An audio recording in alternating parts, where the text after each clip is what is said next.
What is up, everybody? It is Friday, May 29th of 2026, Forbidden Podcast, episode 26. Nick Fiore, FioriousNation, co-host 1, co-host 2 on my right, Adam Carl. It is almost June, half of the year. We're getting nearly close to the half of the year of June. We got so much to talk about. We got Clash in Italy. We got preview predictions for Clash in Italy. We got AEW Double or Nothing review to talk about what happened at Double or Nothing last Sunday in Queens, New York, which I was not there live, but I did catch up and watch, which I thought was a good show. We got AAA tomorrow, May 30th, 10 Eastern, 7 Pacific. Yes, you heard that correctly. For the first time ever on Forbidden Podcast and on FioriousNation on YouTube, Adam Carl and myself will be talking some AAA. They got a big AAA show tomorrow, May 30th, especially the headliner, Mask versus Mask. Kaiser Americano versus Gable Americano. Gracias. Mask versus Mask, where the loser loses their mask. We got a pretty stacked card for that tomorrow, including the headliner for that as well. Clash in Italy, like I said, and so much more, including FTR talk. Apparently, FTR, Dax and Cash from AEW, they are coming for they're coming up. Basically, their contracts are coming up next year. Yeah, option year, yes.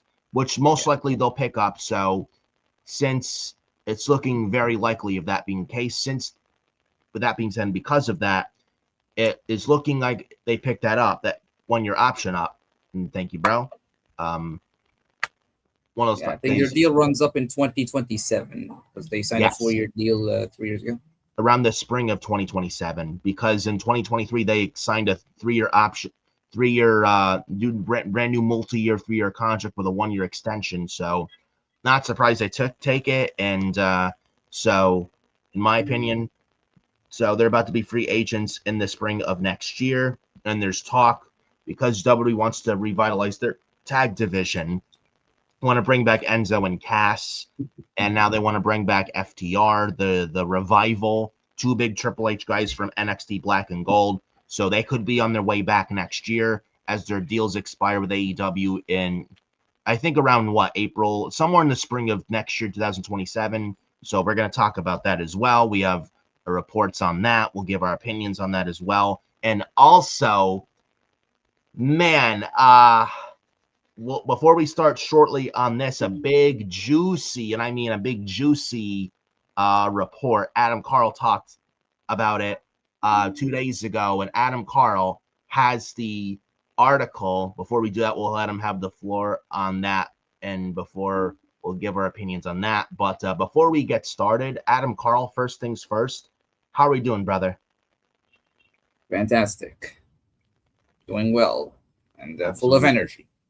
Absolutely, man. Especially the first topic we're about to talk about momentarily. And can you believe it's almost June? Yeah. It's crazy. And we're right smack almost in the summer, pretty much.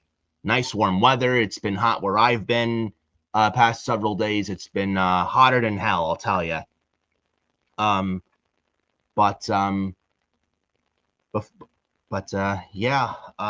just quite much to talk about. I mean, not much wrestling news, but quite enough, especially going into the weekend. But excited. And this guy, I mean, we're both ready to go.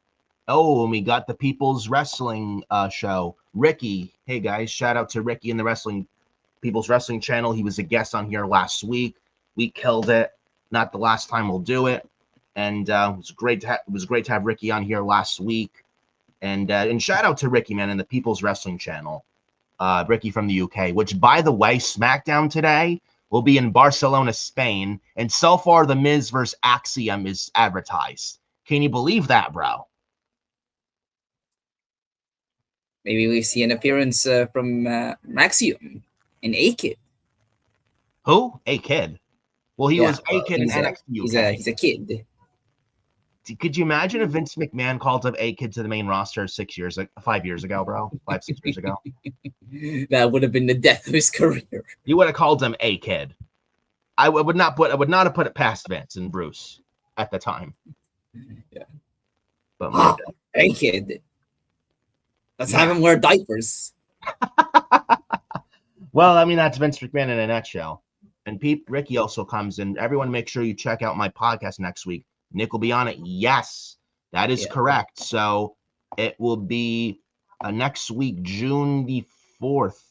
So around it'll be June 4th as well. Message Ricky the other day, but it'll be in the afternoon sometime. June 4th, Thursday, People's Wrestling Channel. I'll be on there with Ricky. I am very excited, looking forward to that. Check that out when that happens, and you're not going to want to miss it. We're going to be talking a lot of good wrestling, and it's going to be great. So make sure you set your calendar dates on that.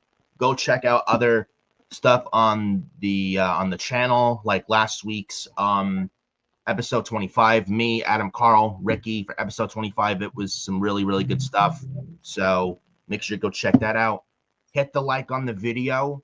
It helps in the YouTube algorithm, and make sure you subscribe to FioriousNation as well. Also helps in the YouTube algorithm, and hit the bell for all notifications once you do subscribe to FioriousNation. That way, when you hit the bell for all notifications, you know every time we come here live on YouTube. So make sure you go do that. Follow me on X at FioriNick579. TikTok, FioriousNation. And Facebook, Nicholas Fury 31. Instagram, Nicholas Fury 2014. Adam Carl on X at Adam Carl 2005. And Mick Wrestlers, what's up, bro? Says, what's up? What's up, Mick Wrestlers? Make sure you hit the like on the video. Yes, hi guys. Like Chris Jericho with the learning tree. Thank God that's over. But I digress. Mick Wrestles, make sure you go like the video and subscribe to FioriousNation. It would help a lot in the algorithm, and we greatly appreciate it, and really, really happy to have you here. It's gonna be a good one here. Then Ricky says June 5th, 4 p.m. UK time, 11 a.m. US time. So there you have it. Where I am, obviously in the United States, but it's New York, 11 a.m. US time, June 5th, just a Friday. That would be the Friday after Clash in Italy, the day of SmackDown. So there you have it. Mark that date on your calendars. You're not going to want to miss it. And Ricky says, could I come back on here the one before SummerSlam? Always a possibility. We'll definitely be negotiating. Always welcome. Yep, absolutely. Always welcome. Especially in time for the biggest party of the summer, SummerSlam in Minneapolis.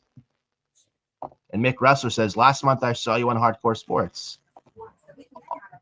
Oh, you did? Yeah. Which, not sure which episode you saw, but that's pretty cool. Thank you. I appreciate it.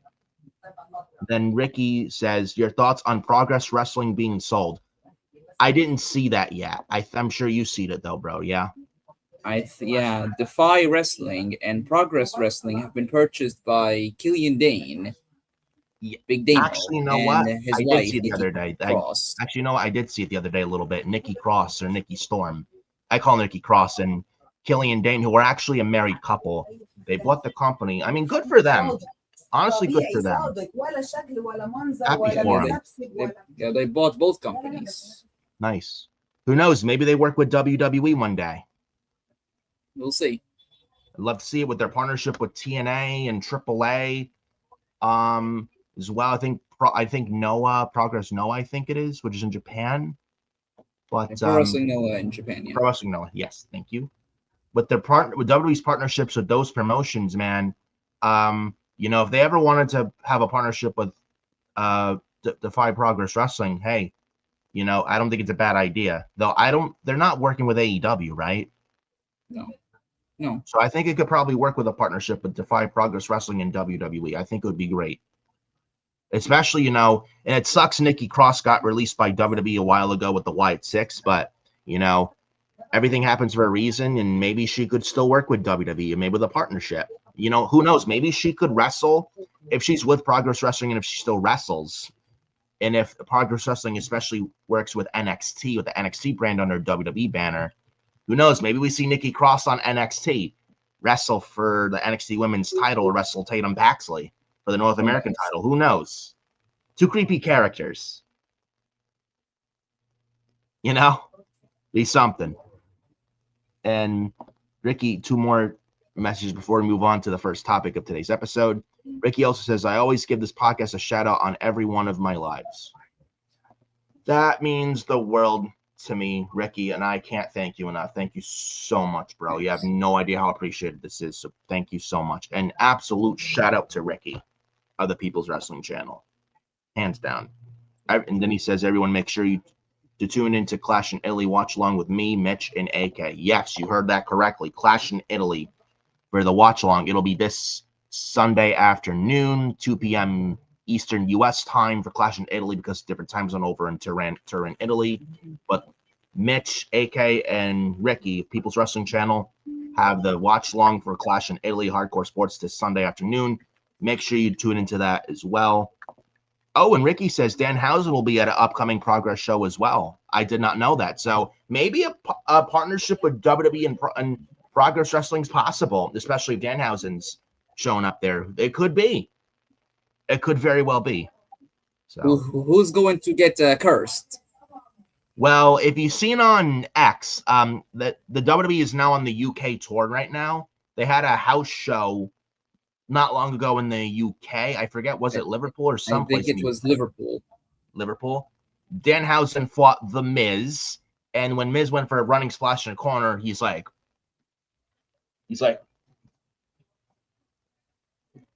let's just say Danhausen may have cursed Mike Mizanin again without actually saying, you are cursed. Hey, Danhausen he's very powerful. You think? I mean, he was very powerful when he tried to ruin the Miz and Maurice's wedding segment before WrestleMania. Remember that, bro? How, I'm sure you are very fond of this thing with Miz and Danhausen. And, oh, well, the Miz loves his wife. He loves Maurice. He's awesome. He loves his wife so much that he pie-faced her. What a terrible husband. All because he hates Danhausen. All this hatred for one man, and this is what he does to his wife. Yeah. Oh, by the way, I have to remind you, bro. Did you know it was almost it was over 15 years ago, several days ago, the Miz made John Cena say, "I quit," or did he? Yeah, he used Alex Riley's cell phone. And they got caught busted. This is what Vince McMahon thought of you, Mike Mizanin. He couldn't even win an I quit. He couldn't even win an I quit match by himself. He needed his personal assistant to try and win for him. He beat Cena to a pulp with kendo sticks and chairs and whipping him with a belt, and he still couldn't make Cena say "I quit." Insane. And then he says "I quit" after being locked up in the STF. When Miz took literally little to no damage, not much damage, and he still said "I quit." Insane. Yeah, that's definitely what Vince thought of Miz back in 2011. I'm sure. Then again, he was this was the same year he was the third wheel in his own WrestleMania main event as the WWE champion, no less. 2011 with John Cena and The Rock, and Miz was the WWE champ. Yeah, and he was made to look weak. Then Ricky says, Danhausen is now top merch seller in WWE. Not surprised. I mean, this should be a surprise to no one. Then Ricky says, your thoughts on fans saying Double or Nothing is best pay-per-view so far in 2026. I think Mania Night 2 has been the best. I will say, coming from a big WWE fan, I have to be honest. I think Double or Nothing, this is just my opinion. I like both WrestleMania Night 2 and Double or Nothing. But if I had to choose, if WrestleMania didn't have the commercials, I would say WrestleMania better than Double or Nothing. But because Double or Nothing had no commercials, just based off that, I would say Double or Nothing was better. If WrestleMania weekend had no commercials whatsoever, I would probably say WrestleMania definitely better than Double or Nothing. In my opinion. I don't know how you would feel about that, bro. I would say both were good from an in-ring standpoint. I mean, well, at least Night 2, that is. Yeah, I would say the same. I think Double or Nothing was the better of the two if I had to choose. I agree. And the crowd And was from better top to, too from in New top to York. bottom, the show was great. And look at the Las Vegas crowd compared to the New York crowd. New York crowd always nails it every time almost. Yeah. They rarely miss. It's a very New York State is just a very passionate sports crowd. They bring the energy every single time. There's so much love and energy and passion, and there's just, they're a whole nother level outside of like the United Kingdom, which is honestly one of WWE's biggest markets and probably the top like sports wrestling crowd that just is like unbelievably just great. Like in terms of like crowd energy and noises, loudness is concerned, like they just bring it every single time. There's just no other beast or animal like the UK crowds, literally bar none. Yeah. But I'm sorry. New York crowd. Yeah, that too. And speaking in New York, the New York Knicks, I think you heard they're going to the NBA Finals. I couldn't be more happier. Your fellow New Yorkers succeeding. New York Yankees are doing decent so far. I wish I could say the same about them New York Mets. To those New York Mets fans out there, I'm sorry. Do you think there's any hope for the Mets right now in the MLB season so far? They're not doing well so far. They're the worst team so far this season. It's not even funny, and it's a shame because they were good before, especially last year and even before that. But they lost at least two very good players. Now they're in the shits. I mean, it's a shame. And I mean, I wish I could tell you there's hope for them. I doubt it. At least the Yankees are doing decent, but the Mets, I'm sorry to break it to you, Mets fans, I don't think there's hope, sadly.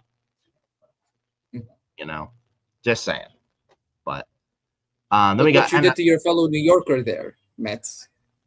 He's very disappointed in you. Yeah. We do got the NFL season this fall. I'm hoping the New York Giants do better, but I don't know. As long as they stay healthy, but they've sucked for the past decade and a half, so I don't really have a lot of faith in the New York Giants much right now. But we'll see come this fall with the NFL season with football. But enough of me rambling on. We got quite some stuff to talk about, but we are going to start this episode 26 with a very juicy subject. And let's just say there are three things in life. Remember that. Remember this number, this magic number 3. I want you all to remember forever. There are three things in life. And I think this guy can definitely back me up on this, bro. What are three things in life, bro? Death, taxes, yes, and Vince McMahon always getting into trouble. Apparently, there was a report regarding this WWE merger lawsuit coming this June, from June 8th to June 12th of this year, coming up in a few weeks' time. We're almost into June. And reading the article, it's a 41-page article. We're not going to read all of it, but my goodness. I mean, let's be honest. It was never about selling the company. It was all about Vince McMahon reclaiming the ultimate power that he lost back in the summer of 2022 via the Wall Street Journal. And after what we read to you, I'm going to say this. Fuck Vince McMahon. Fuck him. And I'm actually going to give the floor to this man on this article. This is according to Brandon Thurston, by the way. Shout out to Brandon Thurston, too. Of WrestleNomics. Yes, the WrestleNomics. Yeah. Mm-hmm. Yeah.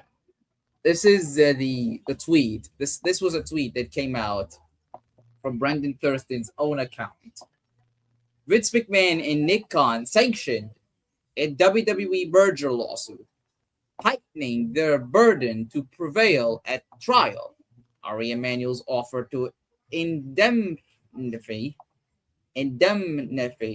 sorry if I can't spell it right, McMahon, and help with federal investigations presumed by judge to have influenced TKO merger. Oh boy, the feds. There was a 41-page article that explained the whole process from the sale to Vince's retirement. Sure. Forcing his way. You think Vince wanted to back retire? into the company? Yeah. He didn't want to. Yeah, there was a 41-page article that explained the entire process. Yes. Also, in this process, in this article, it's also been said that it will be hard for Vince McMahon to prevail in said trial. Oh boy. So wait. Hang on a second. This is what it was said, and I quote. In a new ruling in the WWE merger lawsuit, Vice Chancellor J. Travis Lester found that Vince McMahon and Nick Khan destroyed evidence. As a consequence, the court will treat 5 damaging facts as presumably true when the case goes to trial next month, which means June 8th to June 12th. Vince, Khan, as well as 3 others, Paul Levesque, Stephanie McMahon, and Brad Bum.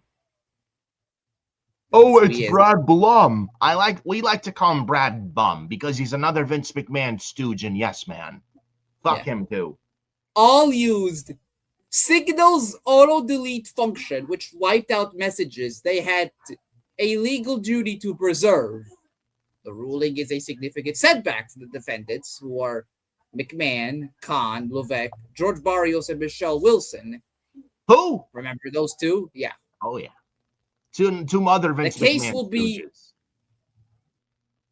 The case will be now harder, specifically for McMahon and Khan, to prevail against the shareholder plaintiffs' allegations.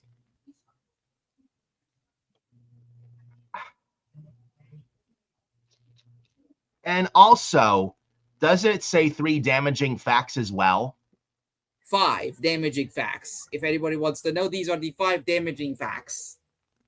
Emanuel's promise to provide Vince with a continued role at any post-merger company after a transaction influenced Vince's decision-making with respect to the merger. Let's stop right there. Influenced Vince's decision-making with respect to the merger. What? Respect? What fucking respect? Does respect even exist in Vince McMahon's dictionary, bro? You gotta be fucking kidding me. Respect. Get the fuck out of here, respect. Oh my god. Hey man, number 2. What? Wait, did someone say something in the chat? It was Ricky in the chat. Could Triple H and Stephanie McMahon be in trouble over this? Would this affect Triple H being head of creative? I would say no. Nick Khan, and Stephanie McMahon were the 3 people that wanted to push Vince McMahon right out, and they were the ones in the board that unanimously voted Vince no to stay away. That you being in the company and back in the company, Vince, in any which way capacity would be a very big negative effect on the overall company. This was in late 2022 when you unanimously voted this man no to stay away. Number 2, Emanuel's offer of indemnification and other legal support related to pending federal investigations of McMahon's alleged misconduct influenced Vince's decision-making with respect to the merger. This man, Vince McMahon, bro, he fucking amazes me, man. This guy, can never stop lying. This guy can never admit when he's wrong. He never had respect to anything. Or anything. What respect? I mean, would he have the respect as long as he has the power? Okay. But if it's not about him, he pretty much says fuck respect. Remember when the first allegations from the Wall Street Journal came out in June 2022 and Vince McMahon, that SmackDown, he showed up the day that it was leaked out or the day after or whatnot, and Vince came out and said he's not going anywhere to the SmackDown crowd. Then Vince went backstage and yelled, fuck him. Yeah. What a respectful man. Unbelievable. Number 3, Vince decided to pursue a transaction with Endeavor in 2022 before the company intended the strategic review process. This is what, from August 2022 to December 2022, right before the time that Vince said, I am looking to come back. And then that's when the board told him no, to stay away. And this was when Stephanie was in charge and Triple H was head of creative as well. I don't think they were even told about the sale of the company. And neither was the shareholders.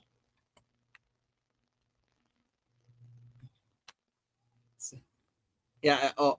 2022. Yeah. I wonder what Vince was doing for those 6 months. Oh, but Vince retired. Sure thing. But Vince put out the tweet at 77, time for me to retire. You don't think he was immediately on the phone with Ari Emanuel and Mark Shapiro as soon as after he put that retirement tweet out in July 2022? And Vince and Ari and Shapiro were cussing WWE out because they forced Vince out. You don't think that, who's to say that happened? You don't think Vince did that? I bet he did. It would not surprise me whatsoever. Because that's Vince McMahon. He'll never admit he's wrong. It's never his fault. It's always somebody else's fault. That is typical Vince McMahon for you in a nutshell. Number 4. Nick Khan communicated with Ari Emanuel between August and December 2022 to facilitate a transaction between WWE and Endeavor.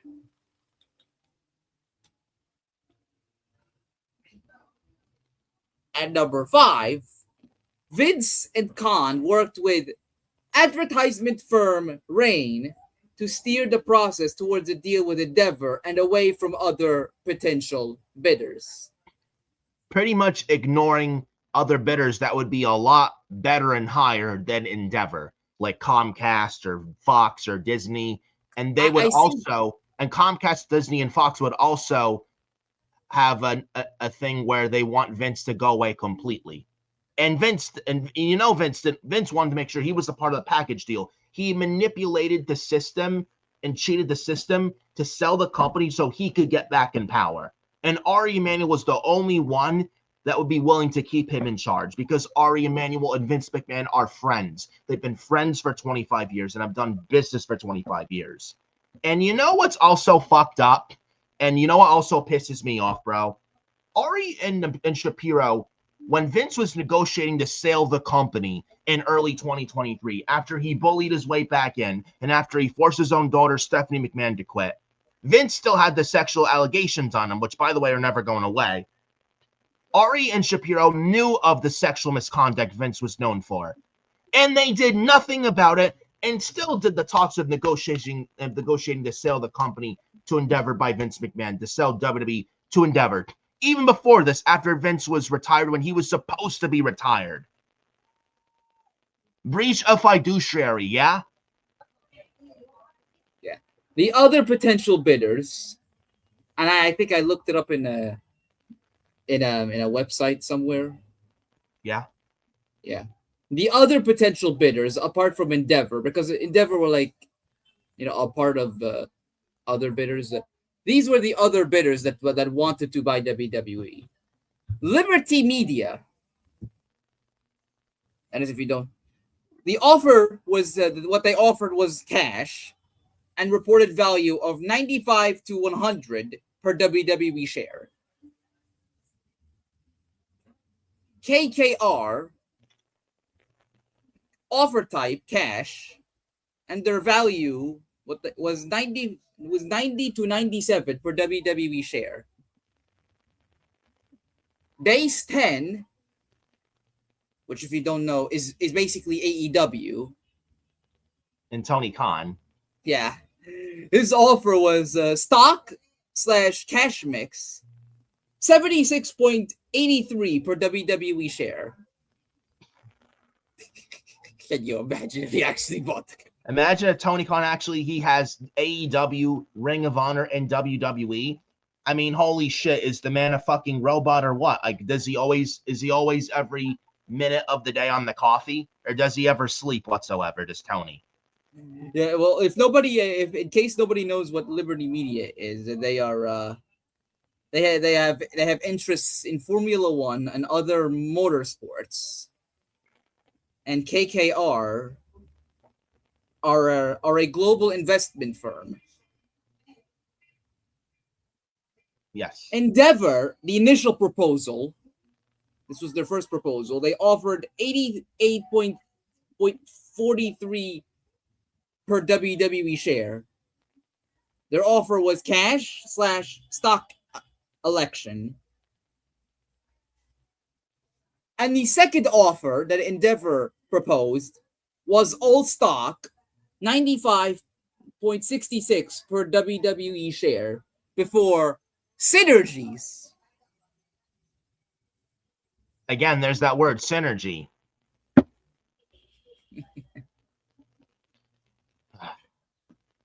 Vince McMahon sickens me. Oh, TKO and synergy. The highest bidder, if anyone wants to, the highest bidder was Liberty Media. The second highest bidder was KKR. The third highest bidders were Endeavor.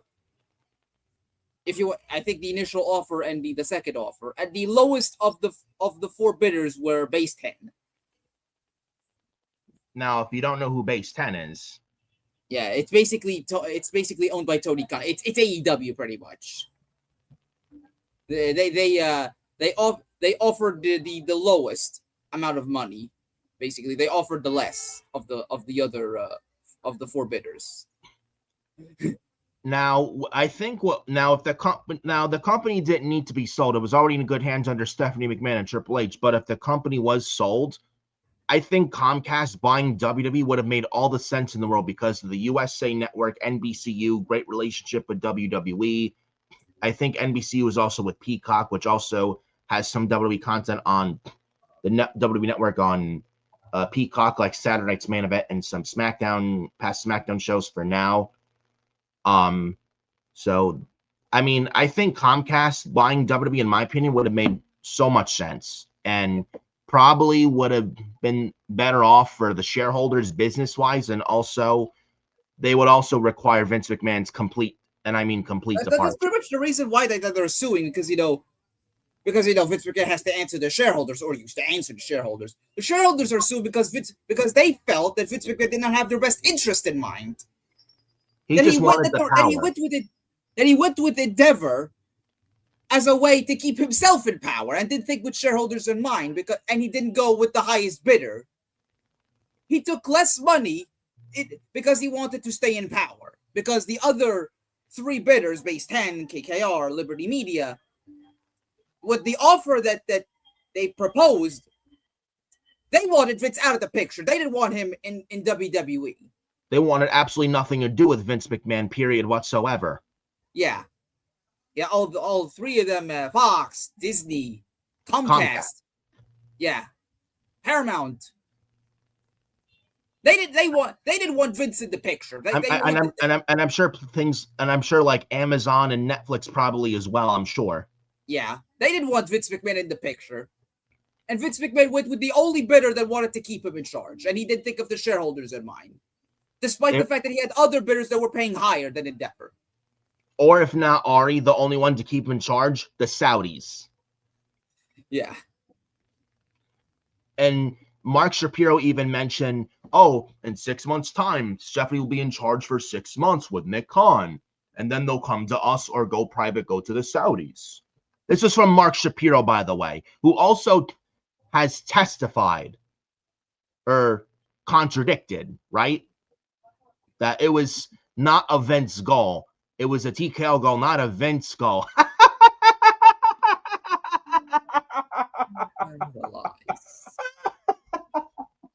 Are you serious? It was not a Vince goal. Fuck out of here, bro. Seriously.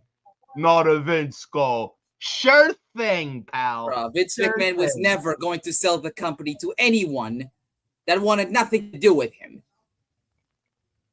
And remember that CNBC where the day it was announced the merger with WWE UFC to create TKO, the day the merger was announced, and then Ari Emanuel went on CNBC with Vince McMahon and his stupid little pedo mustache, right?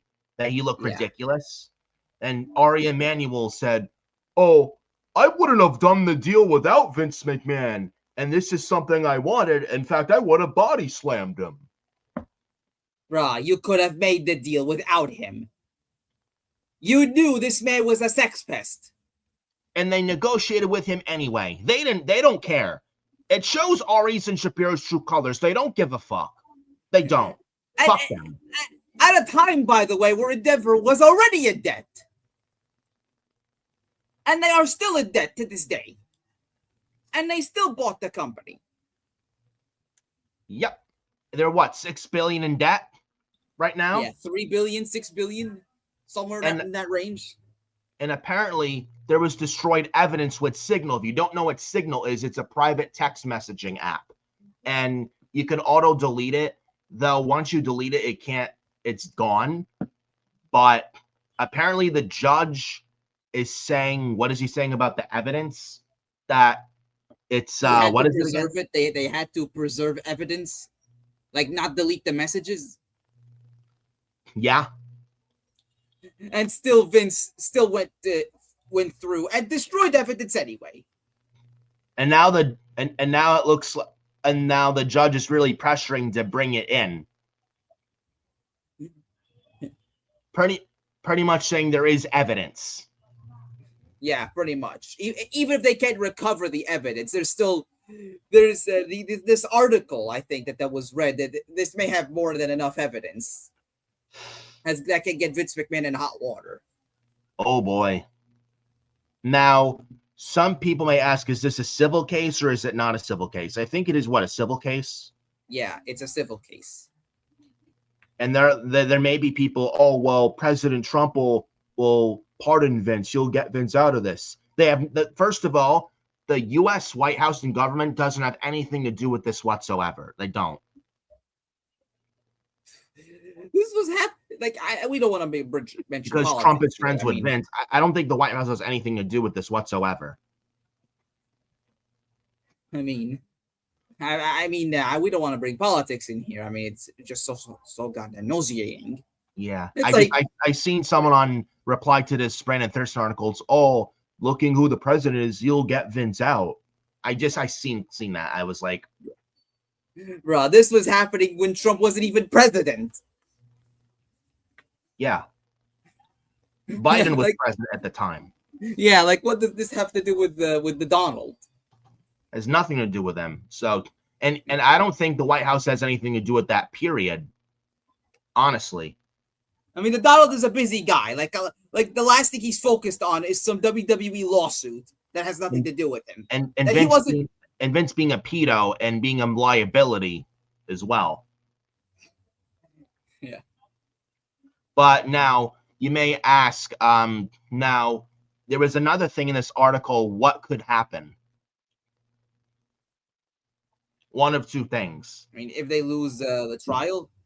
Yeah. Which I think you said, or when we talked about the other day, it's a good chance Vince might lose this trial.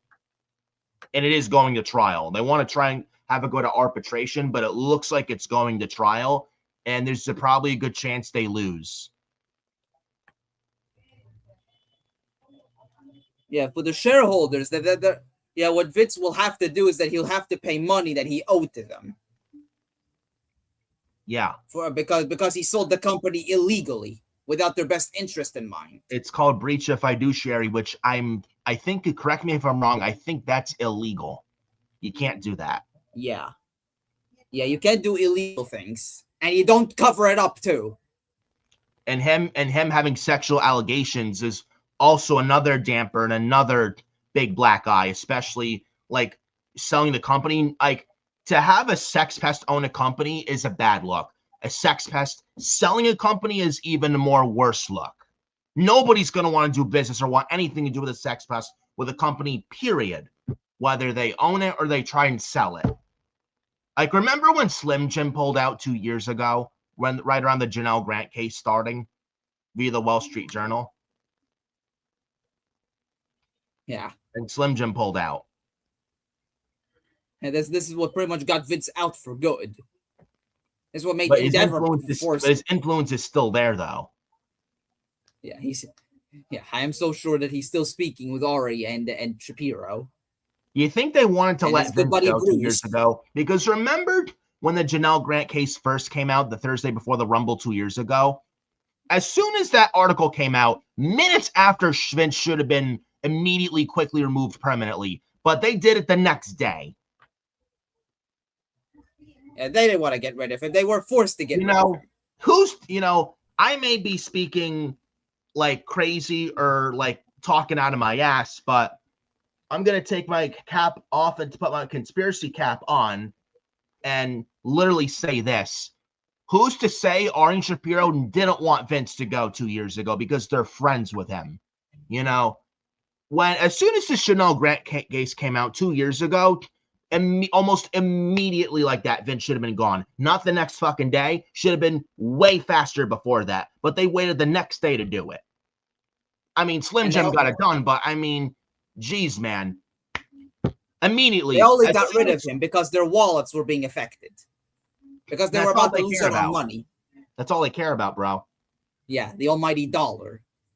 Once it starts hitting their bottom line, that's when they strike. Yep. And Slim Jim pulled right out and said, listen, we want nothing to do with you. We want nothing to do with this fucking pedophile in charge. We don't want a big black eye on us, and nobody wants that. And because of the sex pest in your company that we're supposedly working with you, a sponsorship, partnership, we want absolutely nothing to do with you unless you get this man out.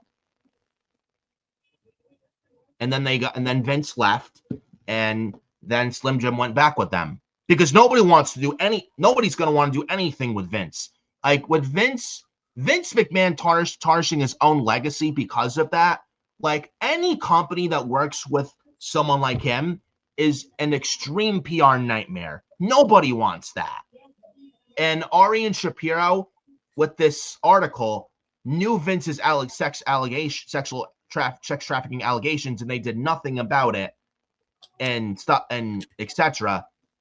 Could this also be a liability on Ari Emanuel and Mark Shapiro as well for allowing this man to negotiate the sale of the company? And even pre-sale, they were talking with Vince when Vince was supposed to be out and retired with the sex trafficking allegations on him. Do you think this could be a major liability on Ari Emanuel and Mark Shapiro? And do you think they could either unmerge or sell the company to somebody else? Or do you think if the judge doesn't get them to step down, if they do, okay. If they don't, do you think this could be pressure from the board? Like, how Vince McMahon was pressured by the board to step down, and then Vince stepped down in July 2022? Do you think the board could put pressure on Ari and Shapiro? Like, because they're in $6 billion in debt. If they don't sell the company to somebody else who's better off, if Ari and Shapiro don't do that, which I think is one of the options, right? If they don't, then they have to pay a big fine. And they can't have $6 billion in debt and pay this big fine if that happens at the same time. If that happens, do you think the board could put pressure on them and say, you know what, Ari and Shapiro, I think it's best you step away because you here is just the big black eyes on us. And, this is just not working out. I think it's best interest of WWE, TKO, and Endeavor, Ari Emanuel, Mark Shapiro, that you two just step down. Could that be a possibility? Because I think you mentioned also with this article 2 days ago that there's one or two options that if Vince and TKO, which it looks like they'll probably lose this lawsuit, if they do, you mentioned in the article 2 days ago, there's two options that could happen. If they could likely lose this case, which they might. I mean, it's probably either Endeavor will have to unmerge WWE and UFC, and they have to be their own completely different entities, or TKO they'll pretty much have to sell because they're already in debt, and if they have to pay big money to shareholders that they are owed because the company was sold illegally, they'll pretty much have to pay the big money, pretty much. And they're $6 billion in debt, which is why you see the hot, ridiculous ticket prices and et cetera, and the constant commercials and ads and the sponsorships on the mats because they need to pay off their debt. They want to make money in the short term, pretty much, because there's so much in debt. Then and then if they pay this big fine, that's extreme pressure. And you don't think the board could possibly step in and make the decision for Ari Shapiro and forced him to step down like the board forced Vince to step down back in the summer of 2022 in July. Like, listen, this isn't working out. I think it's best you step down for the sake of us in the company. Yeah, they pretty much can. I mean, either whether they sell or they just unmerge WWE and UFC, and WWE becomes its own thing again. Or if they don't merge and they keep it under Endeavor and they force and ask Ari and Shapiro to step down and they force them to, if that also is a possibility, could you see Ari and Shapiro, if that happens, get replaced by somebody else? You know, John Cena's been a lot like showing up at WrestleMania retired and then at Backlash announcing the John Cena Classic. Wouldn't it be funny if Ari and Shapiro were ever forced to step down, John Cena replaces one of them? That would be funny. I mean, they'll pretty much have to replace him with one of the TKO guys. I mean, Cena will probably be one of them, though he doesn't work for TKO. The one guy I can think of, honestly, the other guy I can think of that could probably replace Shapiro and Emmanuel is The Rock. Well, he's already on the board. Yeah, well, he doesn't have dirt on him. He's like the one guy who doesn't have dirt on him. And if something happens to Shapiro and Emmanuel, they could pretty much replace themselves with him. I don't know how I feel about that because I don't know how I feel about that, bro, because The Rock and Triple H apparently don't like each other.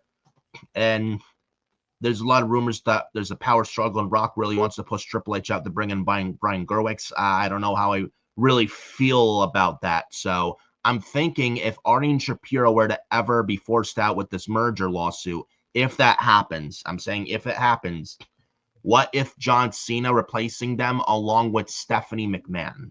Because it was Stephanie's company and Vince drove his own daughter to quit. Vince selling the company was a big fuck you to his daughter, and not only to his daughter, but also to his son-in-law and the rest of Vince's family as well. It was in good hands under Stephanie and Hunter in late 2022. Now, say what you want about Hunter the past year or so, playing it safe. I mean, playing it safe the past year or so, yes. But I don't think he gets, does Triple H get some blame? Yes, but I don't think he gets majority blame. I think if Triple H, because Triple H unfortunately has to answer to these corporate fucking assholes and Ari Emanuel, Mark Shapiro, and then the releases to meet the budget cuts thing and that bullshit. Do you think if Stephanie and Triple H were still in charge and no Endeavor involved whatsoever, the people, especially that were released last month and etc., do you think there's a good chance they're probably there? Even the ones that were released last year.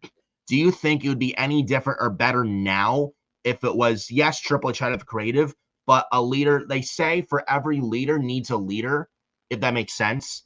If Stephanie was above Hunter, that at least I think with Stephanie in charge in front of Hunter, at least she would guide him correctly. I don't think Ari and Shapiro are really good guided leaders whatsoever. They don't even watch their own product. I don't know how you'd feel about that. That's how I personally feel. Maybe it's just me talking crazy out of left field, but that's just how I feel probably.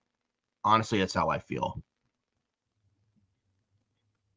Pretty much. Honestly, that's honestly the same thought that I have.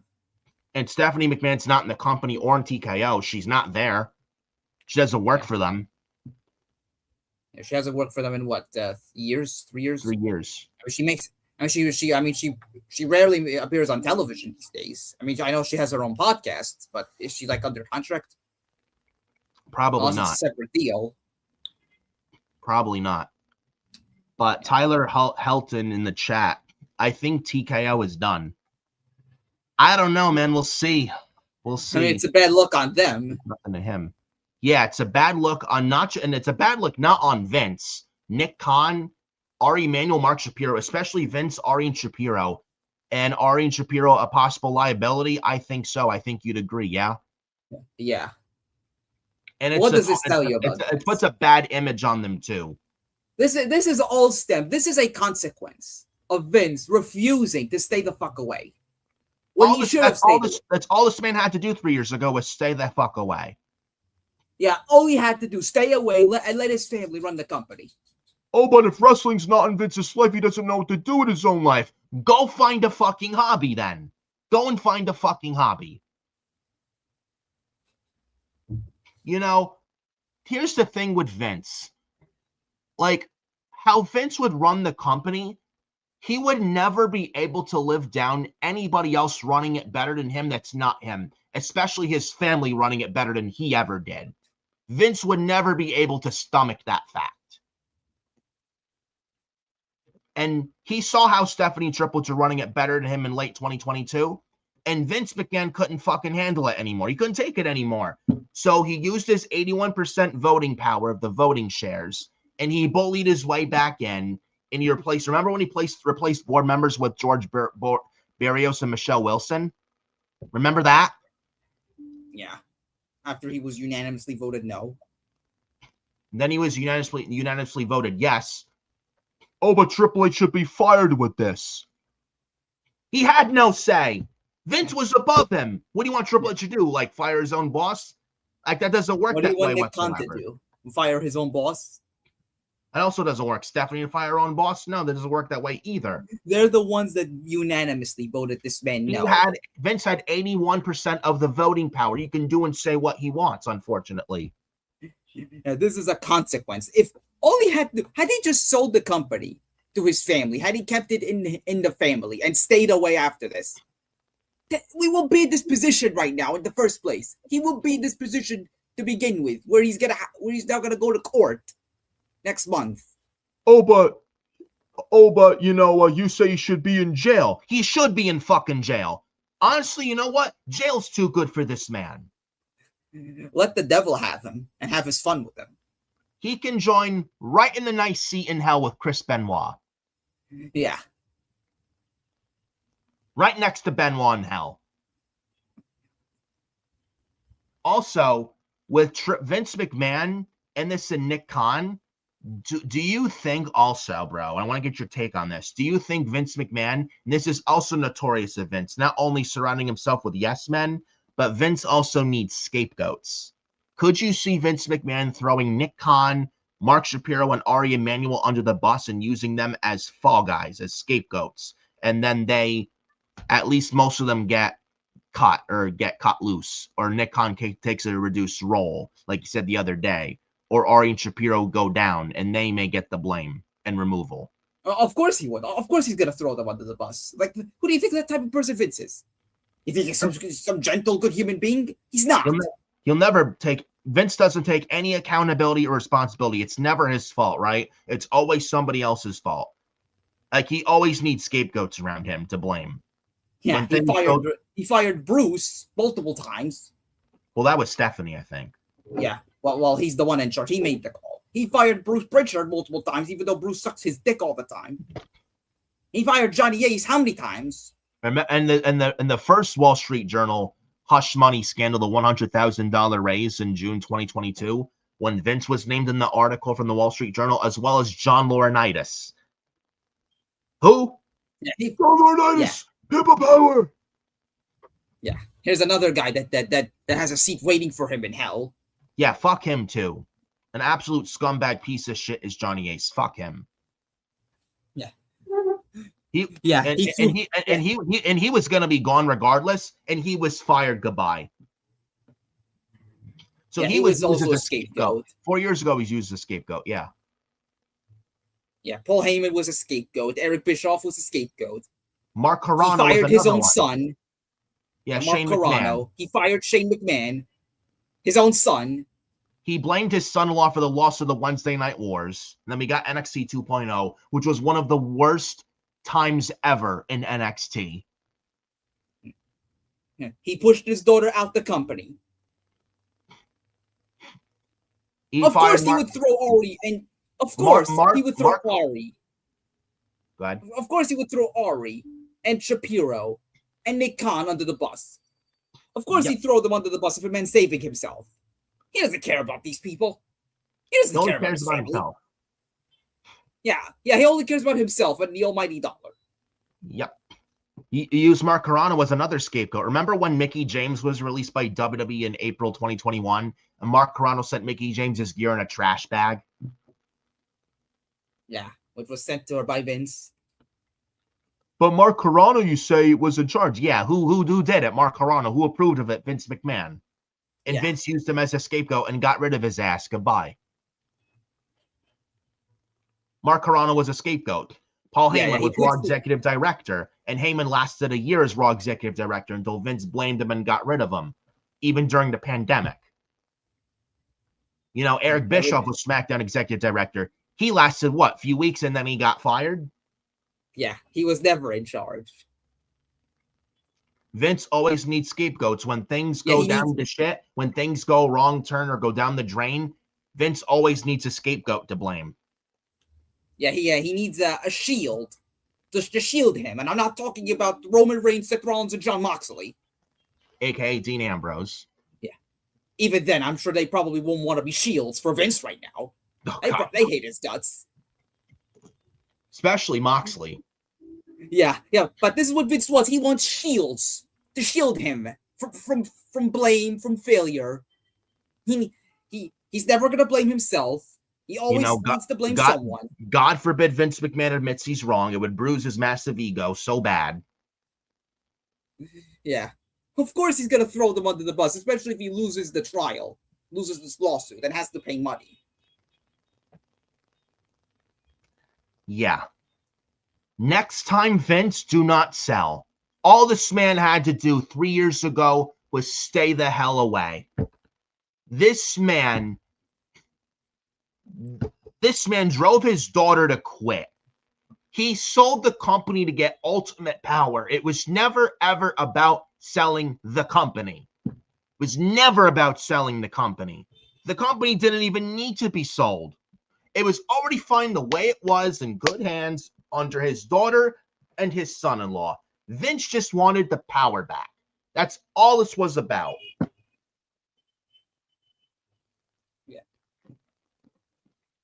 Fuck Vince McMahon and anybody who defends him or supports him. And I saw the article. I saw some people defending this man. These people are fucking deranged. Those kinds of people need fucking help. Speaking of the article, speaking of the board, I read some of the pages of the article. This is what I found interesting. I think this was from page 8. I'm not talking about the wrestler page or Ethan page. Okay. Yeah, actual pages from the article. I think this was from page 8, I believe. This is what's said. This is what the quotes I found interesting, and I quote: December 27th, of 2022, 22nd, may as well be. December 27th, 2022, the board advised Vince that it would attend a strategic review process. The board also stated it would welcome Vince to play a role in the strategic review process, but rejected his proposal to return as a director. The board offered to enter into a settlement with Vince, under which the company would not sue him if Vince agreed to pay for the millions of dollars the company had incurred in investigation-related expenses. By letter dated December 31st, 2022, Vince told the board that his return to the company was necessary and that the board's position was unacceptable, he stated.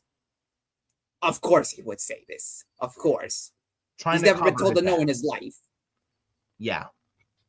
A selfish individual is Vince McMahon. He stated has he ever taken no for an answer? No. God forbid someone says no to him and defies him. Yeah. He stated that unless he has direct involvement and input as executive chairman from the outset, he will not support or approve any media rights deals or strategic transactions, including any commitments made by or on behalf of the company regarding potential transaction or process. On the same day, Vince sent his letter to Brad Bum, who manually changed the auto-delete setting for Signal Chat with Vince to delete messages after 1 day. On January 3rd, 2023, the board reiterated that it would not be in the company's best interests for Vince to return to the company because of pending government investigations. Vince called Ari Emanuel 3 times that day. That same day, Nick Khan changed the auto-delete setting for Signal Chat with Vince to delete any messages after 3 hours. I want you to think about this. The board, WWE Board of Directors, did not want this guy back. As read in the fucking article in one of the pages, they told him that him returning to the company would be a bad look. Yeah. Yeah, nobody wanted him there. Nobody wanted him there, and nobody even wanted to do business with him. Not even outside partnerships or sponsors wanted to do business with him, or anything that wants to partner with a relationship with WWE to work with them. Nobody wants to do business with this sex pest. Nobody. No, I don't blame the board for wanting nothing to do with him. Who wants that? It's nothing but a major black eye. It's a bad look. It's a PR nightmare. Who wants that? Nobody. Not even the wants shareholders. that shit. This was also around the time that the board unanimously, the board that also included Triple H, Nick Khan, and Stephanie McMahon, this was also around the time where they unanimously voted him no. Don't come back, stay away. It's not in the company's best interests. And He'll return if you make the company look bad. Yeah. And also, bro, in this article, wasn't it also said Vince McMahon met Ari and Shapiro for a steak dinner and Stephanie was there? Which I don't believe for a second. I don't. Vince doesn't care about his own family. Yeah, he met with Ari Emanuel and Mark Shapiro in August, September, October, November, and December of 2022.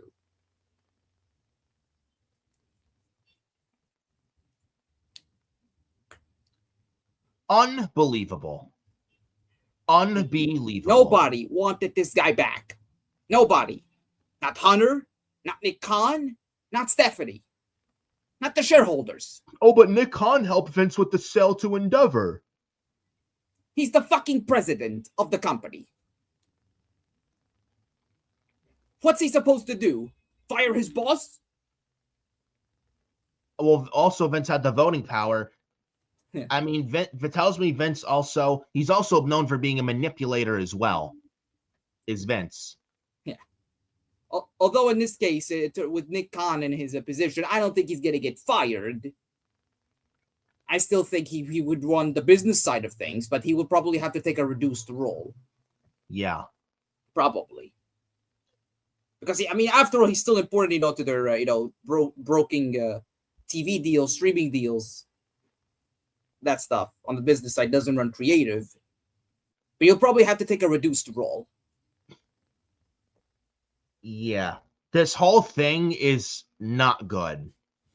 This is a really, really bad look on WWE, Endeavor, TKO, Vince McMahon, Ari Emanuel, and Mark Shapiro, and those involved. This is a bad look on them. It really, really is. Like, this whole thing is just, it's nothing but bad news. It really is. Just when you think this couldn't get any worse, just when you think we've seen it all, Vince always tops himself. I'm actually impressed that he manages to find a way to top himself in stupidity. This man just cannot stay out of fucking trouble. He really can't. Like, you talk about Satan in the flesh, and evil, number one evil, and I'm not talking about Nakaru from NXT, who was evil New Japan. Vince McMahon is the epitome, the personification of evil.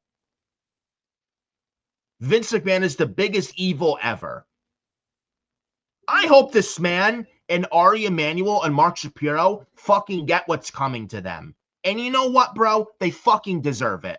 And I don't feel sorry for anybody in Endeavor on the board. They knew exactly what they were doing. Ari and Shapiro knew exactly what they were doing when negotiating with Vince with the sale of WWE to Endeavor. They knew what they were doing, and I have zero sympathy for them. Why the fuck would I? They're just as bad as EA. I mean, they didn't rape anybody. They didn't sexually assault anybody, as Shapiro and Ari. But when you associate or work with a sex pest, your respect is out the fucking window. You're just as bad as they are. They knew exactly what this man did, and they did nothing. Yeah, they're green. They're blinded. Vince, instead of being, yeah, Vince, no, this is not good. We need to bounce. Yeah, or we are already in debt, Vince. Yeah, we're already in debt. I think it's best we don't negotiate. We gotta go. Nope, they still negotiated the sale to Endeavor with Vince. They still fucking did it. And they knew of Vince's sex trafficking allegations, and they did fuck all about it. They did absolutely zero about it. They don't care. They don't give a shit. Ari and Shapiro are just as bad as Vince, if not worse. They are just as bad as Vincent Kennedy McMahon. And fuck Vince McMahon, fuck Ari Emanuel, and fuck Mark Shapiro. Fuck them all. I hope they get what's coming to them. I do. And I hope and pray to God, and on my father's and grandfather's tombs, God rest their souls, that Ari Shapiro and Vince lose this lawsuit and they get exactly what's coming to them. This company did not need to be sold to Endeavor. If a WWE, I swear to God, if WWE was not an Endeavor, if WWE was not with Endeavor or TKO whatsoever, I swear, how the company is just not good under TKO and that feels so corporate. If it was away from TKO and Endeavor and they had absolutely nothing to do with WWE, I'm telling you right now, WWE would be so much better off for it. You hear TKO asking talent to take 50% pay cuts. I guarantee you if WWE was not with Endeavor, Kofi Kingston and Xavier Woods would still be with WWE. I guarantee it. There. Yeah. Awful.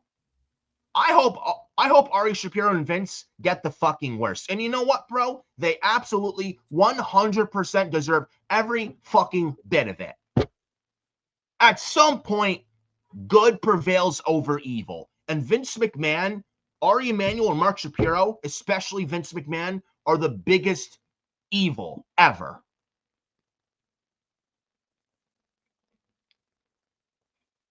I really hope this merger lawsuit exposes Ari, Vincent Shapiro big time. And I hope they fucking lose this lawsuit. And not just they cannot win this lawsuit. This cannot go to arbitration or pre-trial or let's settle and throw money on it to make it feel better. Because that's typical Vince. Oh, yeah, let me throw money at it. Things will feel better. Doesn't work like that usually in the reality of the world. Yeah, you can't do illegal things. He committed a crime. He did something illegal. And a guy who has sex trafficking allegations on him while he had like this man, he had multiple, he NDA'd multiple females to keep them quiet, and he used company money to shut ladies up because he had him sign NDAs because he was having sexual affairs with him while this man was cheating on his wife many, many times. Disgusting. And yet there are idiots out there, bro, that want Vince McMahon back in charge. Be careful what you wish for. Be careful what you wish for.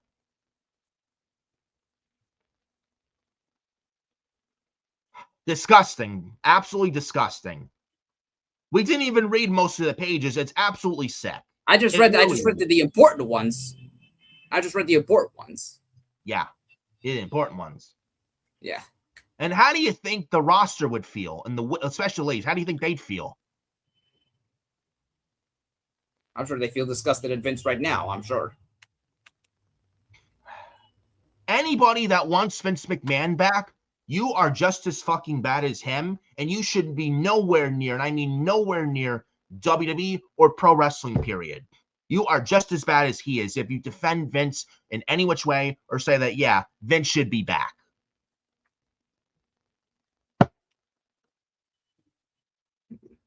Unreal, bro. Seriously. God. This man deserves the worst. I don't wish death on anyone, but Vince McMahon can join hell with Benoit. He deserves the absolute worst. This man should be in jail. Honestly, jail's too good for him. I'd say lock him up, throw away the key, but jail is way, way too good for this devil. Hell, no pun intended, let the devil, like you said, let the devil fucking take him and have fun with him. Yeah. Yeah, let the Grim Reaper have his fun with him. Any other words on this article before we move on to the next topic? I don't know what to say. I think we've said what needed to be said. Like, what's there to be say? Like this is the. I think I said it already, but it's like just it keeps getting worse with this guy. Like, just when you think it can't get worse, it always does. And reading this article, dude, honestly, I'm not surprised by this at all. Like, it's like someone else. It's like that. You can't be like, oh my God, look what Vince did. Oh my God, he did that. He did this. Oh, reading this article. Oh, I can't believe Vince did that. No shit. No fucking shit. Vince has been like this for years, dude. Oh, well, Vince McMahon, nothing will happen to him. He's not going anywhere. Oh, he won't get in trouble. It'll be a slap on the wrist. You know, he'll kick out like he always does. He'll get away with it scot-free. He did something illegal. He sold because he wanted to stay in power. He didn't tell those shareholders. He didn't tell his family. No. He didn't have anyone's best interest but himself. No. Now he'll have to force to pay huge amounts of money to the shareholders and the board for what he did. And Ari and Shapiro having to pay big fines too. They're already $6 billion in debt. They lose this lawsuit, it'll be worse. Yeah. Yeah, they either lose the lawsuit and they have to pay money. Oh well, more budget cuts, WWE talent releases coming then. Then they'll have no fucking roster. Yeah, they'll have no fucking ring. Like, what's next? What's gonna be the budget cut? What, the ring? The barricade? The stage? The commentators? Yeah. This is a very... I know what they'll release. Catering. Yeah, right? Yeah. Overall, this was a horrible look on the overall company. It just... I really hope they lose this lawsuit, and they deserve every bit of it. They cannot walk away with this lawsuit getting away with it, and they can't. In good chance, they probably do lose this lawsuit. I really do hope that is indeed the case. But reading this article, like I said, I'm not shocked by it at all. And it just goes to show how disgusting, even more so, Vince is, and even just as bad as that, Ari Emanuel and Mark Shapiro. Fuck them all. Fucking greedy corporate-ass bastards. Fuck them. Fuck Vince, fuck Ari, and fuck Shapiro. Moving on to the next topic. FTR. Apparently, they have AEW deals coming up next year. They picked up a 1-year extension, so their AEW deals don't expire till April or the spring of next year. And apparently, WWE has interest in bringing them back. Now, if I can pull this up, this is from bodyslam.net. FTR are approaching the option year of their AEW deal, having signed a 4-year agreement in 2023, around the springtime. Sources describe FTR as believing their value and consistency should place them among AEW's top-tier acts financially. There's also reportedly been at least preliminary interest from WWE communicated through mutual contacts as the situation draws attention internally. And it looks like from reading this, WWE also has interest in bringing them back as well. FTR, I remember when they were the Revival in NXT Black and Gold, and they're big Triple H guys. They were great in NXT Black and Gold. Their battles with Johnny Gargano and Tommaso Ciampa of DIY. That 2 out of 3 falls at NXT TakeOver Toronto #1 in November 2016. It was for the NXT Tag Team titles. That was a classic. Remember that? Those were good days. I'm sorry? This was a fun time. Absolutely, Black and Good Gold. days. Yeah. Then they fought the Authors of Pain as well.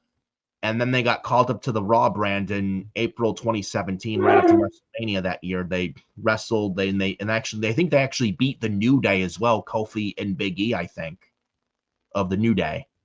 Yeah. Yeah, they destroyed their ice cream. Yeah, their ice cream cart. Yeah, the ice cream cart, yeah. Yeah. Yeah, let's say they are not fans of ice cream. Are you sure they're fans of ice? Are you sure they're not fans of ice cream, or are they fan of the ice cream bars that CM Punk would say? Yes, Maybe where the hell are my WWE ice cream bars? Ice cream. Yeah, maybe that's the only ice cream they like. Ice cream bars. They don't like the New Day's ice cream. They love them CM Punk WWE ice cream bars. Yeah. But then I think one of them got hurt in the middle of 2017, and that kind of halted their push a bit. And then they wrestled Gallows and Anderson and the Hardys on Raw throughout 2017. And then 2018, it just went down from there. They were just not used correctly at all. They were used as enhancement jobbers, and then they were just using comedic segments on Raw throughout 2018. They had them job every week on Raw in late 2018. Remember the Lucha House Party and the Lucha Rules? It was Kalisto, Gran Metalik, and Lince Dorado. Yeah. Vince McMahon on Raw in late 2018 would have them like squash the Revival almost every week on Raw in late 2018 with the Lucha Rules and the fucking pinatas. That was terrible. Yeah, they were losing to pinatas. I think there was one episode where they did a 3-on-1 handicap match. Yep. And they said, oh, this is now Lucha Rules. Terrible. Oh, and who could forget the Uzi Hot? Oh, my God. Raw in the spring of 2019 after WrestleMania that year with the Usos and the 2019 Superstar Shakeup. Usos got moved to Raw from SmackDown. And they had this segment on Raw. It was bad. It was not funny at all. Jay and Jimmy Uso, how the Dudleys and the Ruthless Aggression on Raw had the icy hot or whatnot. Yeah. Like icy hot on their rubbing each other with the icy hot, and they have like the trying to itch themselves with the clothes, like the itchy spots. And then Usos had Uzi Hot, and they put it, and they had Uzi Hot, and FTR, the Revival, had the Uzi Hot, rubbed it all over them, and then they're like doing the itching their backs on against and on the ramp, and they're below the belt. It was so embarrassing, dude. One of the best tag teams on the planet. And if you ask me, top 3 best tag teams overall today, FTR is one of them, along with the Usos, for sure. And the Bucks. It's the New Day, it's the Bucks, the Usos, and FTR, top 3 tag teams of today. And even back then, it's still to this day. And you have the Revival in a fucking Uzi Hot segment, fucking embarrassing them so bad. That was terrible, bro. Absolutely god awful. They are touching their junks. Yeah. And don't even get me started. It was so bad. Terrible. And then they had him with Orton, with Randy Orton, when Orton was feuding with Kofi over the WWE title in late 2019 on SmackDown. That actually could have been something. And I actually liked what FTR, the Revival, did with Orton. It reminded me a lot of the Legacy back in 2009. I don't understand why they didn't keep that. That was actually working. That was really good. And then they won the NXT tag titles. They won the Raw tag team titles. They lost in the Hawkins and Ryder on the pre-show WrestleMania 35 in New Jersey. All right. They had the SmackDown tag team titles, but didn't hold them that long.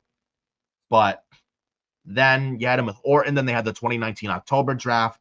They moved Orton to Raw while the Revival stayed on SmackDown. Then they didn't do anything with them on SmackDown on Fox. And then there was a rumor they were going to be comedy jokes with a revamped gimmick. Thank God they left before that. And they left during the beginning of the pandemic in 2020, went to AEW. Honestly, Vince McMahon never appreciated the Revival. He never did. Like, then again, does he appreciate tag team wrestling? And wasn't there a rumor they were going to be dressed in like this green outfit comedy character thing? It was so bad. It was leaked out. Yeah, I think it was Cash Wheeler, I believe. Yeah. Who talked about it on the Talk Is Jericho podcast after they both went to AEW. Yeah. They were. I think there was a. Yeah, remember the Boogeyman watch thing clock? Yeah. Wasn't it on the neck of Harwood? Yes, and one of them had like a green hat, like a leprechaun hat. Yeah, I think it was. It was so goofy, ridiculously bad. It was like a career killer. So bad. Yeah, this was so bad. This is what Vince and Bruce wanted, and FTR got the fuck out of there. Thank God. That would have killed them. That would have been the nail in the coffin for them, big time. There would have been no coming back from this. And then they left, and they went to AEW, and they became really good acts there. They won the tag titles, involved in big programs with main eventers like Cody Rhodes and Chris Jericho and Kenny Omega, MJF. They even wrestled some singles matches as well, I think I think Dax did, at least Dax. They wrestled in the Owen, wrestled MJ. I think both of them wrestled in the Owen tournament. I think they had a one-on-one match. I believe this was 2022. Yes, it was really good. Yeah, and Dax, I believe, he went to the semifinals against Adam Cole. Yes, he did. They did defend the tag belts against Adam Cole and MJF on that episode of Collision. Yes, I remember that.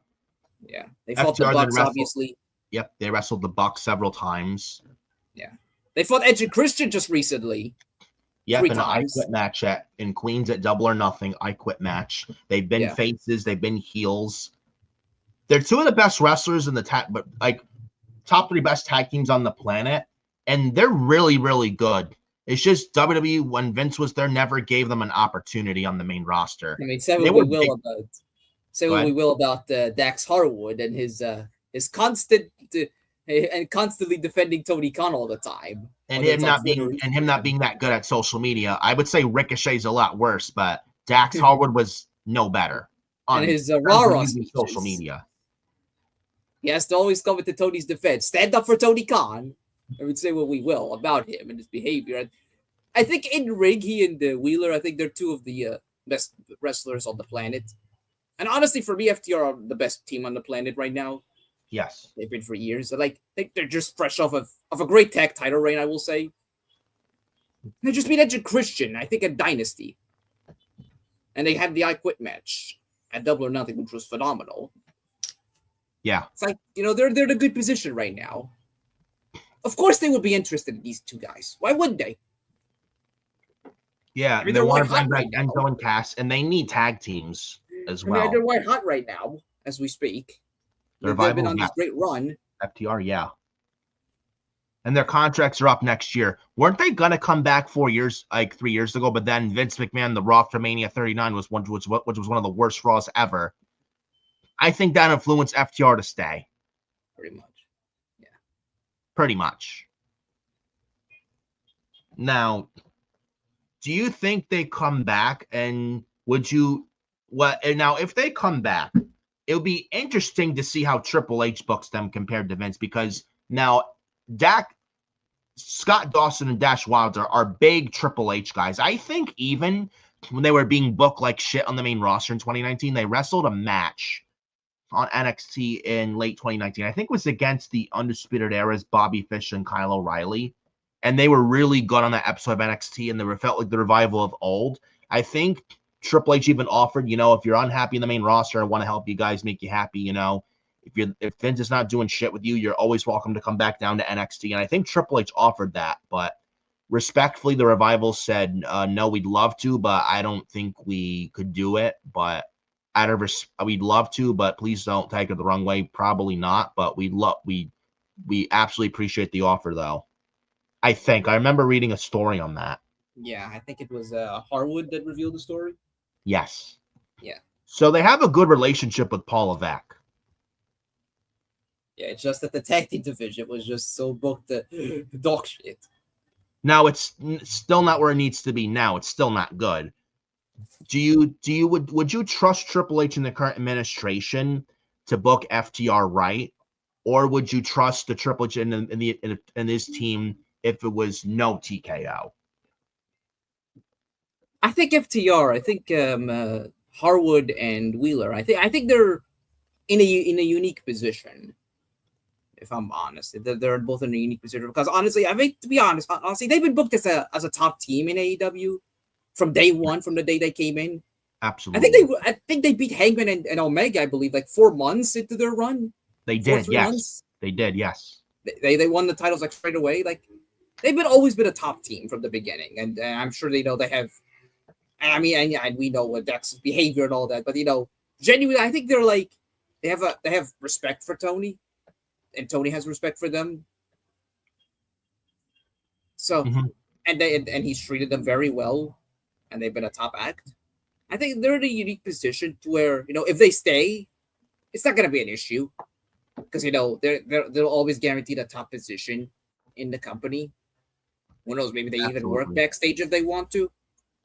And they were just the tag team champions. They just got to work with Edge and Christian, 2 guys that they're very close with, especially Edge. And they're best friends. And they were the ones that helped Edge get cleared to wrestle again in 2020 around the Royal Rumble that year.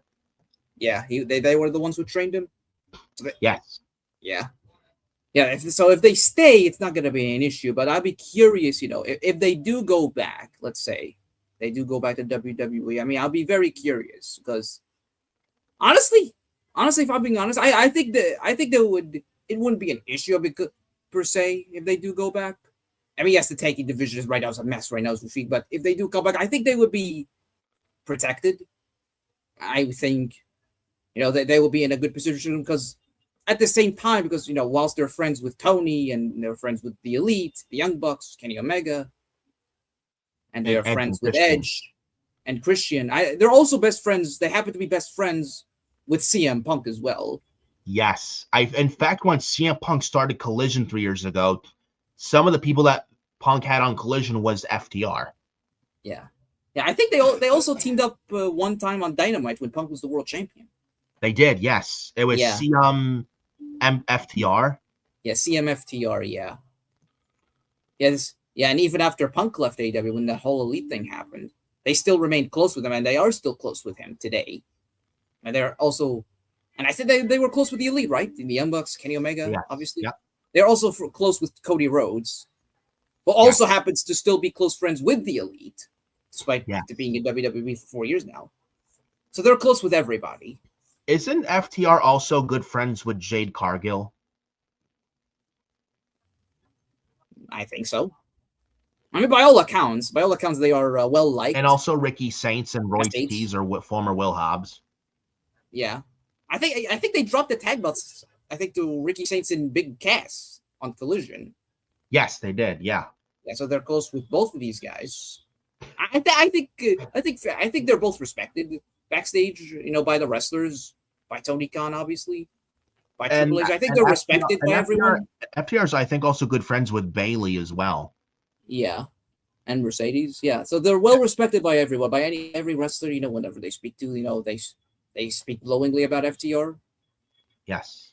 So, they're well liked by everyone. So they're in a unique position where if they make any decision they make now is not going to be a wrong decision. Who knows? If they come back to WWE, I would love to see them on SmackDown put with Orton and have a beat long term like it should have been in 2019. The thing is, though, with FTR, I don't think. Do I think they stay? I think if in terms of staying or going, I may have to go with them staying. Because, and they may still have, they're still the top tag team, obviously. The thing is, though, Yeah. they have done everything there is to do with AEW. They've held pretty much every title in the company, right? Yeah, it's held pretty So- much every title. They've been champions multiple times. Every tag title, at over least. there. I know they're not They've been fought singles pretty much- champions. They've fought pretty much everyone there. I don't know if they really factor into singles division. And I think Yeah, they're better probably. together than they are separate. Yeah, probably. I think they held the AEW tag titles like 3 times. They just beat Edge and Christian at one of the pay-per-views. Yeah. They had that great I Quit. They had that great I Quit match. Yes. They were Ring of Honor tag team champions, IWGP tag team champions. They were AAA tag team champions. Yeah, they've done everything. I would say, Yeah. and they can still very much go for their age. I don't know. I think depending on the merger lawsuit, and if Vince and TKO and if Vince and TKO lose, and if that happens, like I will say, if TKO and Ari and Shapiro are still there, nothing will change unless they're not there. And depending on the merger lawsuit, if Vince and TKO lose the lawsuit, which they might, then I would probably say FTR, the revival back to WWE next year, I think would say is a good possibility. I think they stay. If they stay, I'm not mad. If they go back, I'm not mad either. You know, they've done everything in AEW, and you know, they're better now than they were then. I mean, I would say they stay too, but if they go back, I wouldn't hate it whatsoever. And I see people online, oh, FTR wants to consider going back to WWE, and you know, that system is shit, and they talk shit about the system for a long time. Now they want to go back. Oh, they're fucking traitors and turncoats. They're a bunch of hypocrites. You name it. I seen it. Oh, this one's a traitor. Oh, you turned your back on AEW. You're a traitor. You're going to the evil WWE. You're a fucking backstabber and a traitor.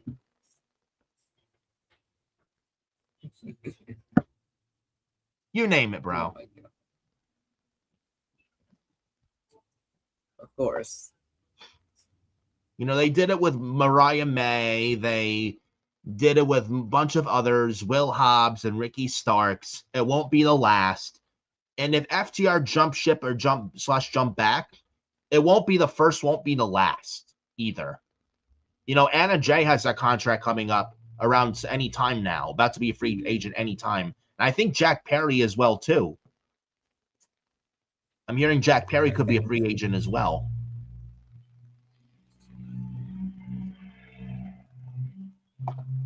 Uh-oh. Probably. Oh, there you go. There's his audio. There's his audio. I wasn't sure if Vince McMahon hacked the account. Oh. But yeah, Anna Jay, like, she'll be a free agent anytime now. Jack Perry, I heard, has a contract, may have a contract coming up. I mean, Jack Perry lost on Dynamite in the Owen Cup first round to Mark Davis, so one could speculate. Now, the other thing, with FTR. Sorry, if FTR come back, let's say if they do come back, you mentioned Dax being bad at social media. Do I think like how he is unprofessional on social media in AEW? Do I think he'd do those same things in WWE also? No, I don't. In fairness to Dax, I mean, he hasn't done these rah-rah speeches in years. He hasn't had a meltdown on social media in years. Right. In fairness to him. So yeah, maybe he matured as we speak. I think Dax even went after podcaster JD from NY206. Shout out to him, by the way. I think Dax went after him as well, unprofessionally. Yeah. Would you ever would you ever see WWE superstars do shit like that? No. Maybe he doesn't watch off the script where he gets praised. Yeah, but how he does that immature, childish shit in AEW is Dax. Do I think he'd do the same exact stuff in WWE? I don't think he would at all. He'd be on his best behavior because there's real leadership over there in WWE, unlike in AEW where inmates just run the asylum. I think if we were to go back, I think he'd be a lot more mature there than he was in AEW. I do believe. I think he'd say the same thing too. Yeah. You know, because I mean, like CM Punk, everyone thought when Punk came back to WWE, the problems he caused in AEW, you do those same things in WWE. There's been zero problems with that. We're not going to have problems with him there. If FTR came back, I think they'd be on their best behavior. Probably. I still think they end up staying, but honestly, I think their situation would be a lot different than what Aleister Black acts in WWE. I think their situation would be a lot different. Because they are very close with Punk. And, wasn't Aleister Black good friends with Punk though too? I think the issue with Black was, he was coming off of a run with AEW that honestly left a lot to be desired. With FTR, they've been successful from day one, from the day they went in. They've been pushed as top stars in that company. They've main evented several shows. They've been evented several pay-per-views. And they were multi-time tag champions. Ricky Saints there now on SmackDown was off AEW TV for like a year or something like that. Rusev for like a year, or Miro. Yeah, and then so FTR, they're in this position. They've had a great run. They've always been top stars, and what they say, top guys. Yes, top guys. They've been top guys. So if they come back, they would come back as they were top guys at the other place, and if they do come back, they would be protected in the other place. Yeah, and I'm sure CM Punk would vouch for them.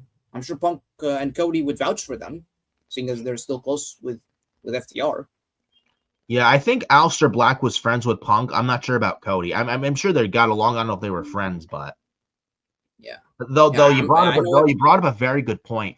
Aleister Black, when he was Malachi Black in AEW, he was good originally when he started. Then it went down from there, and they really didn't do anything with him. At least FTR have been in top programs and have been, like Cody Rhodes was or CM Punk was in AEW. That's a fair point to make. Something I didn't even think about much. Yeah. Yeah, and they've been top guys. They faced everybody. Will Hobbs, before he was Royce Keys in WWE, yeah, he was a champion, but he was trios champions with Samoa Joe, I think. Yeah. And Ricky was tag team champions with the Big Cass. Yes. Yeah, but with FTR, they're in this unique situation because they've worked with pretty much every top guy there. They worked with the Bucks, obviously. They worked with Edge and Christian, MJF, and Adam Cole. I think with Aleister Black when he came back to WWE, the majority of him not doing jack shit in AEW, it was kind of Tony kind of cooled him off, I think. Had Aleister Black done much more in AEW right before he left, it probably would have been different. Yeah. Because people don't forget. They don't forget. People don't forget, yeah. Honestly, FTR, they could honestly... Malachi and the House of Black the House of Black with Malachi and the House of Black and AEW could have been something, but it went nowhere, and Tony dropped the ball. They weren't on TV. They weren't being used.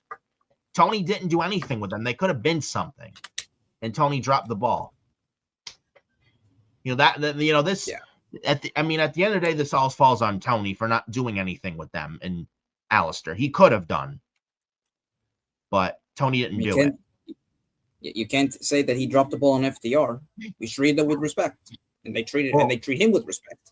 Well, Tony, that's what happens when Tony brings, like how he brings this one and that one in, and ex-WWE guy here, ex-WWE guy there. He brings everyone in left and right. He treats everyone like a shiny new toy. And then he gets bored quickly. Then he puts him in the toy chest to never be seen or heard from again for like 24 weeks.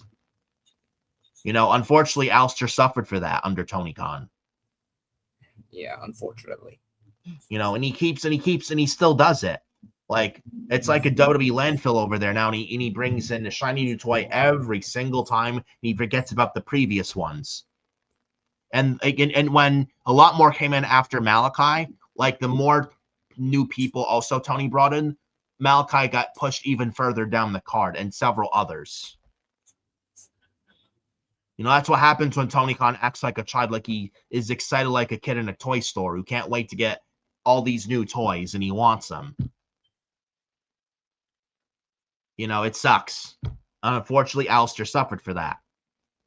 And and not just Alistair, a bunch of others as well suffered for that as well. And Tony still does it, and you think he learned his lesson. The other thing with FTR, is, with the state of the tag team division, do they want to go back? Even if Punk, tries to fast, do they want to go back? Yeah, that's another thing. At the same time, though, now they have the Vision as World Tag Team Champions. Damian Priest, R-Truth, not a tag team, but they're tag team champions. Whatever's left of it. Whatever is left of the Vision. Yeah, Logan Paul is injured with a torn tricep. Let's just say that group is cursed. The Vision is cursed. Right from the word go, they've been cursed. They were cursed long before Danhausen joined. They were Danhausen before Danhausen came to WWE. Yeah. Seth Rollins injured. At the same time, Seth Rollins, Braun Breaker, Bronson Reed, now Logan Paul. Yeah. Somebody wrap Austin Theory in bubble wraps. You think? Yeah. Well, you got the Vision. They really want to go back, really? You got the Vision. You got the Street Profits. What else you got? Fraxium, who could be doing a lot more. Angel and Berto. Walking Wild Cruz del Toro, which I'm surprised are still there. The War Raiders, who are now working with AAA under Undertaker. They have MFTs. They have talented teams, but they're not doing anything with them. Oh, but you got the Miz and Kit Wilson. Please. Miz and Kit Wilson, come on. Their tag division could be much better.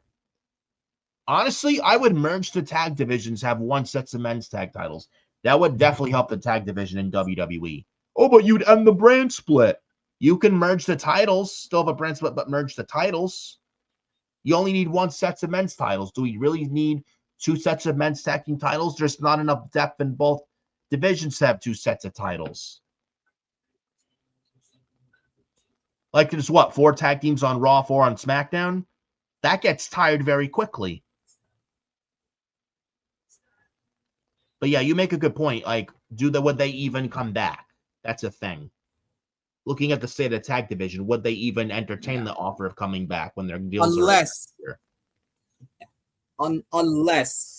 they know that they're going to be treated with respect, and obviously they got CM Punk, backing them, and Cody Rhodes, because he's there because Punk, he was just the world champion. He's obviously a top guy, and is a big name, and is close with these guys.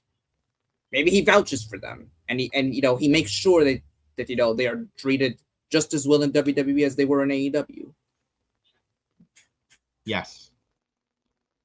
Yeah, unless that's another. And the other thing is, with, because I think obviously the New Day are coming into AEW. To be real here. Yeah. I don't know. Maybe if TK loses the lawsuit and then it's away from Arnie Shapiro. I don't know. One could think, but I think they're going to AEW with potentially them coming in, and maybe the Machine Guns. Is there really a place for FTR in the AEW tag division? Probably not. They've done everything. Yeah, they've already done it all. They've already faced every tag team. I think they fought the Rascals, right? A few months ago. Yes. Yeah, they did. 2 matches. They've pretty much fought every team. And they've already been the tag team champions 3 times. Is there really a place for them at the top of the card right now? In the tag division, at least? Maybe they win the trios titles. Maybe with Ciampa. But after that, like, what else to do with them? What else can they do? Yeah, exactly. I would say they stay, but if they leave, I would not be against it because they've done everything really in that company. Yeah. That they could. They've been there for 6-7 years, and they've accomplished pretty much everything there is to accomplish and fought everyone there is to fight there. And they're like in their 40s. They can still go for their age too. It's not like they're going to retire soon. They want to go back to WWE and finish their careers there, then so be it. And they're definitely future Hall of Famers, no doubt. So we'll see what happens, but anything happens on FTR's AEW contract status, we will definitely keep you guys posted on that. But now we're going to move on to talk of, speaking of AEW, Double or Nothing. They were in Queens, New York this past Sunday, Memorial Day weekend. Speaking of FTR. Really good I Quit match, like we said, with Ed, Cope, and Christian. They won the titles from FTR in an I Quit match. Really, really good stuff. I will say Double or Nothing in Queens. If you ask me, best show so far this year, overall, in terms of WWE and AEW, everything else overall, and TNA included. But also not just that, but the best AEW pay-per-view in general for AEW this year.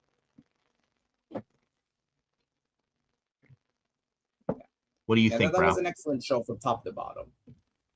Absolutely. Yeah. I actually almost went, by the way, to that show, but I didn't. I was close, though. If they ever go to Queens, I may consider going. But maybe, who knows? Yeah.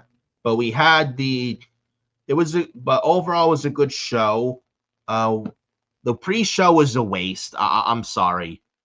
Death Riders and the Ops, I don't care. Divine Dominion and Zeta Steel and Viva Van, yeah, I don't give a shit.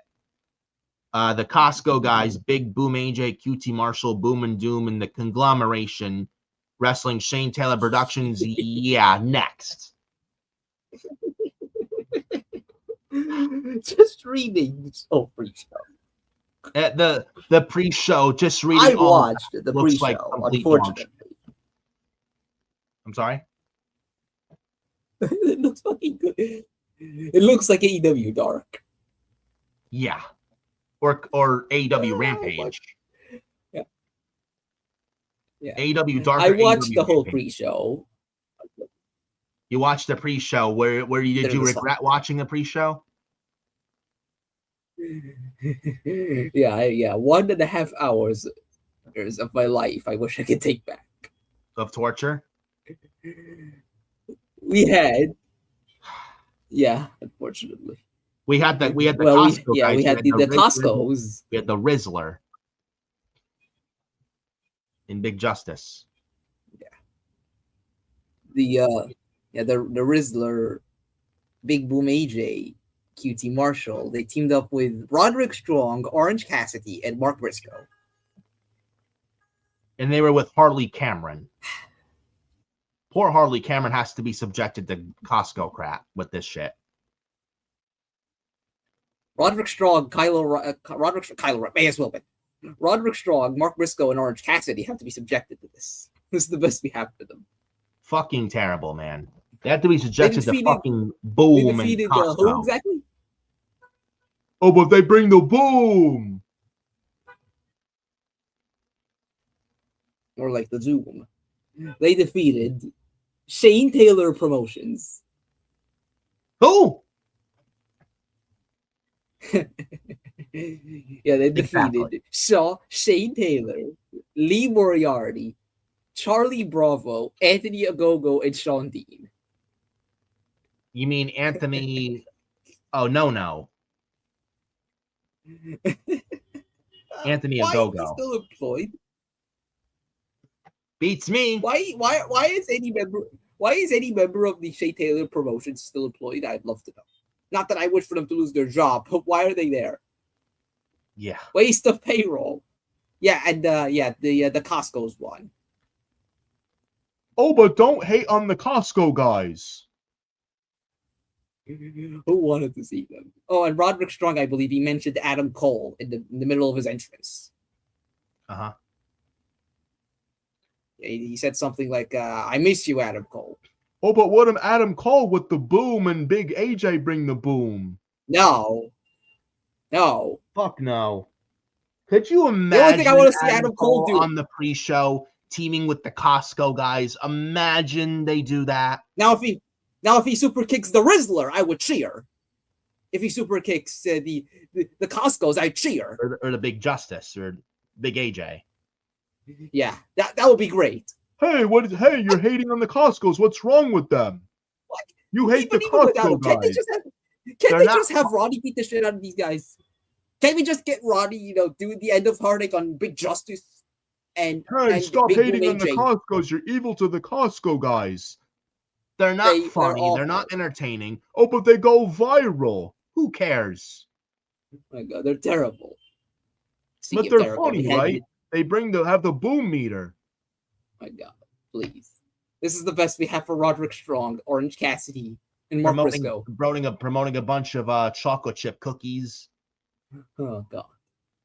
We had the Death Riders, Claudio Castagnoli, Danny Garcia, and Wheeler Useless. They defeated Anthony Bowens, Hook, and Katsuri Shibata of the Ops. Moving on. Wheeler fucking Useless and Danny Garcia getting a pay-per-view match. But it's on the pre-show. Who gives a shit? I didn't ask for this. And then Divine Dominion, Megan Bayne and Lena Cross beat Zeta Steel and Viva Van. Yeah, waste of time that I could never get. And a 5-minute challenge. Maybe they should change the Divine Dominion's name to the 5-minute warning. Yeah. The 3-minute warning. God rest their souls, Rosie and Umaga when they were Rosie and Jamal. Yeah, and then after the match, they were confronted by Anna Jay and Ty Mello. Which I think they wrestled on the Collision that after Double or Nothing, but TJ lost. I think the last episode of Dynamite recently. Yeah, that was Dynamite Collision combined episode. Collision, TJ lost to Megan Bayne and Lena Cross. No, they didn't have a match yet. Oh, I thought they had the match on Collision. They're gonna have the match on Saturday. On this Saturday. I thought Saturday, they had Dynamite Collision combined taping Wednesday, bro. It may as well happen there. They were on Dynamite and they won a squash match. Yeah, so that was the pre-show. Yes, but this is probably gonna be. I think this is probably gonna be the next tech title feud. I mean, it's time to give Valina and Megan something for once instead of these 5-minute challenges. But I don't expect TJ to win the title, so which I think Anna Jay probably is out the door. Yeah, maybe they do the tag title match at Forbidden Door. Probably, and then Anna Jay's out. Oh no, yeah. I think honestly, in the spring, Anna Jay was supposed to be out. I think Tony Khan tacked time to her contract for like a little while. Yeah, probably an injury time. I would not be surprised. I think she was out for how long? Like a few months? Yeah. 6 months with a shoulder injury? He probably did tack injury time. Would not shock me. Yeah. Sadly. You mentioned the I Quit match. We start the main show now. Enough talk of the pre-show. Yeah. New York Street Fight for the New York Street Fight I Quit match for the tag titles. Now, had Cope and Cage lost, they would have been disbanded as a tag team forever.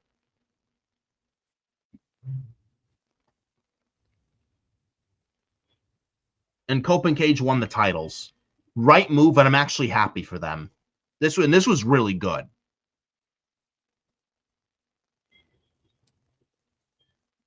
Thoughts? Yeah. Honestly, that was an excellent match. I mean, it's FTR. I mean, come on. They have no bad matches whatsoever. It's almost impossible for them to have a bad match. Edge and Christian. Yeah. If you can't have a good match with FTR, what are you doing here? Yeah. And Edge and Christian, I mean, it's amazing how well they could still go into their 50s. Yes. Yeah, especially Edge specifically after that neck injury. Yeah. Honestly, for me, if I'm honest, this was the best match of the 3 matches they've had, Edge and Christian against FTR. This was honestly their best match. If I were to rank it, I would say this one's number 1. Their All Out match is number 2, and then the Dynasty match is number 3. And for me, specifically, if I'm being honest, I don't know if you'll agree with this. I think this was the best match Edge has had in AEW. Yeah, outside of the Malachi match. Like since the Malachi match. Yeah, honestly, this was the best match for me. Honestly, that Edge has had. Yeah. Honestly, this was for me this tag match. Honestly, this was the best match Edge has had in AEW, and it was a fantastic one. I mean, and a good way to end the feud, especially with the I Quit match. I think we kind of figured that they would win the tag belts, but this was still a great match, and I'm happy for Edge and Christian. This pretty much. I think this is pretty much going to be their last reign together as tag team champions. Yeah. But this was an amazing match. I did like the spot though. I like the callback to WrestleMania 22. Yes. With the flaming table thing. Yep, Edge and Foley, the Spirit to the Flaming Table, Chicago, WrestleMania 22. I'll never forget it. Yeah, they had the Stokely Hathaway. He interfered. Stokely Hathaway manager for FTR. There's Beth Phoenix. Yes. Because a few months ago, if you remember, Beth Phoenix was taken out by FTR at All Out. Yeah. She got involved. They were gonna do the table spot, I think. Yeah, I think it was Dax. He set up the table. He flamed it. Yeah, I think Beth Phoenix. They were set up a position where Beth Phoenix was supposed to go through the table, but I think it was Stokely Hathaway who went through the table. Yeah.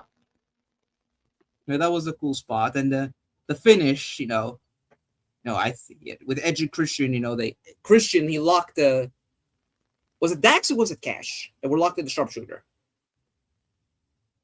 It was one of them. I forget who. But... Yeah, but the Christian he did the sharpshooter, and Edge he grabbed Janice, or he calls it Spike, the Abyss weapon, the Monster Abyss weapon. Yeah, I prefer to call it Janice. It will always be Janice. He grabs Janice, and he does the crossface. And one of the FTR guys, they had no choice but to say, "I quit." I mean, no shit. If you're locked at a sharpshooter and then Janice is in your face, I mean, yeah, you say, "I quit."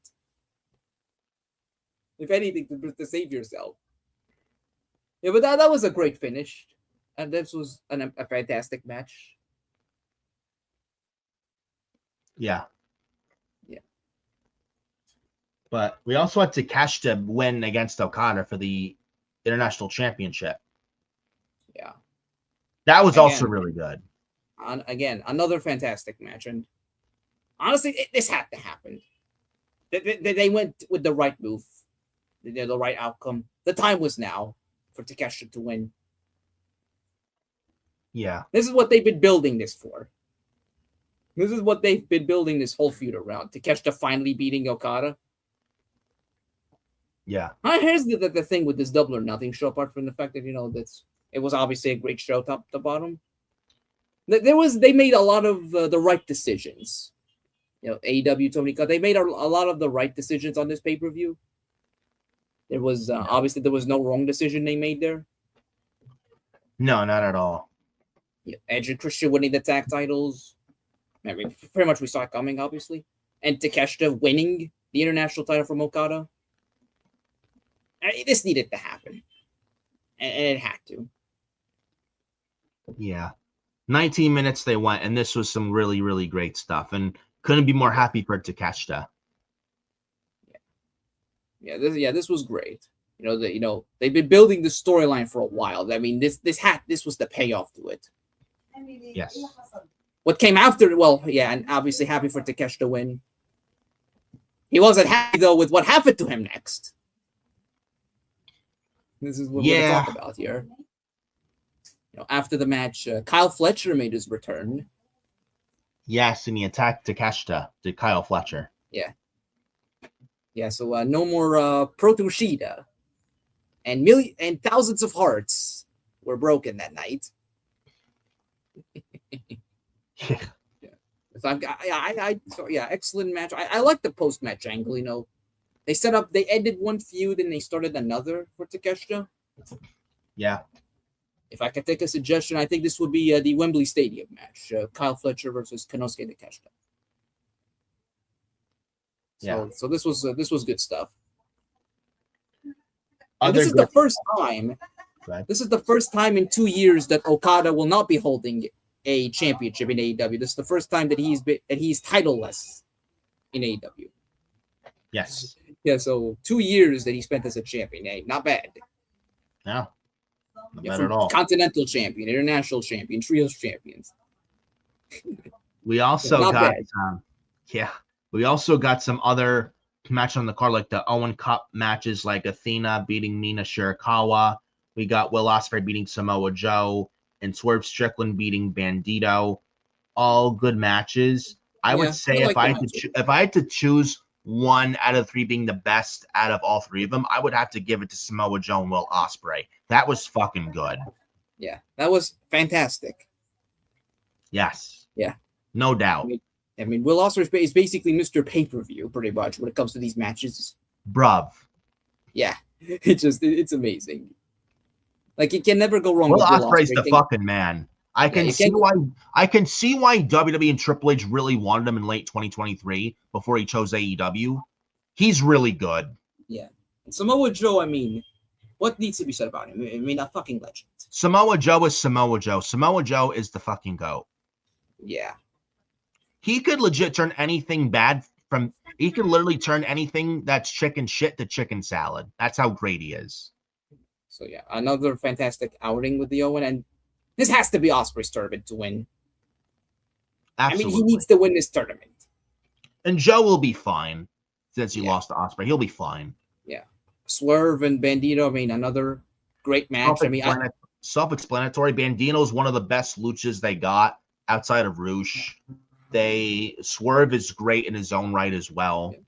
There was this one spot. I think Bandito, he lifted Swerve up on his shoulders. Yes, I did see that. That was crazy. Yeah, he lifted him up his shoulder. Then Swerve did a house call. Yes. Fucking insane. Yeah. Yeah. I mean, so far for the Owen, it's been off to a good start. And Athena and Mina, it was solid. And I thought Mina would win, but I thought Mina was going to win, but I wanted Athena, and I'm actually glad Athena won. She's another one of the best wrestlers they have on that roster. Yeah. Yeah. Feature her more, Tony. Feature them both. Absolutely. Oh, but she's the Ring of Honor Women's Champion, though. She's bigger than that. Yeah. She's one of the best females on the entire roster. Yeah. So yeah, this was a good match. I think this was the match that followed Takeshita and Okada, and the crowd was alive for it. Surprisingly enough, I mean, this is the other thing about the show. The crowd was alive pretty much throughout the show. They were white hot for every match. Yeah. This is the difference that a crowd can do to a match. They can take a match to make it good to great. Absolutely. Or a decent to good. That's why crowds are so vital and important to a wrestling show. Yeah. John Moxley defeated Kyle O'Reilly to retain the Continental Championship. Won by submission, a no time limit match for the AEW Continental title. It was fine. I mean, it was good. It just wasn't on the level of their matches from last year, honestly. Yeah. Honestly, they should have done this months ago. I don't understand why we didn't do this months ago before this. Yeah, but the Moxley retains. I mean, surprising? No. He was not. I mean, he was not going to lose again to Kyle O'Reilly. Nah. Honestly, I think both guys. Honestly, I think they need to move both guys onto something better. Like, what are we doing? Like, I've been saying this for months now. What are we doing with Moxley? We're not doing anything with him. Why is he even carrying around the Continental title? It's not doing anything for Moxley. Yeah, and Kyle O'Reilly, like, why are the Conglomeration such a goofy faction? Like why are they teaming with the Costco's? And they're now with Takeshita, which I don't like. Like, do something better with these guys. Yeah. Like, they're talented. Like, do something. We also got Thekla retaining the women's title against Hikaru Shida, Jamie Hayter, and Chris Statlander. Good match, went 14 minutes, but predictable. Yeah, it was obvious. Thekla is not losing, and she should not be losing the championship before Wembley Stadium. No. Yeah. I mean, good match. Yeah, the match was good as well. Match? Yeah, it was obvious. It was obvious. Yeah, Thekla was never, ever losing that title here. Never. Yeah. Or Tekla. I call her Thekla.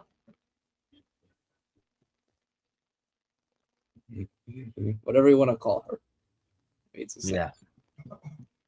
But, bro, didn't you love this match on the show? Stadium Stampede. Chris Jericho, the Hurt Syndicates, Bobby Lashley, and Shelton Benjamin in the Elites, Kenny Omega, Jungle Jack Perry, and Matt Nick Jackson of the Young Bucks with MVP. They defeated the Dogs, Clark Connors and David Finlay, the Don Callis family's Mark Davis, the TNT champion, right? And Andrade El Idolo and Bishop Khan, Toa Leona, and Ricochet of the Demand. I'm sorry. The Not So Demand. It's the Demand. Who demanded for them to be in this match? Certainly not me, that's for sure. But they're the Demand. What are they? They're not the Demand. I think it was a typo. They are the Not So Demand. They are not in demand. Ricochet, Bishop Khan, and Toa Leona. Why? Oh, God. We needed to make time for Ricochet on this show, apparently. He was demanding to be in Stadium Stampede. And I heard a demand for title shots. And I heard a demand for title shots in AEW. Yeah, they're not getting one anytime soon. Yeah. In actuality, I think this was fun. This was good. Yeah. There was a spot where Leo Rush interacted with Bobby Lashley. Remember them in Raw in late 2018, Leo Rush and Bobby Lashley? Where Leo Rush was pointing at Bobby Lashley's ass. Lashley is money. Lashley. And Leo Rush on the mic wouldn't shut up. He was so annoying. Remember that? Oh my God! Yeah, we had the Leo Rush, or better called the Boogeyman. Yeah, I'm the Boogeyman, and I'm coming to get you. You know, with the worms.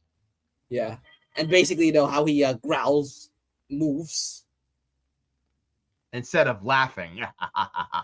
Basically, we had the Boogeyman.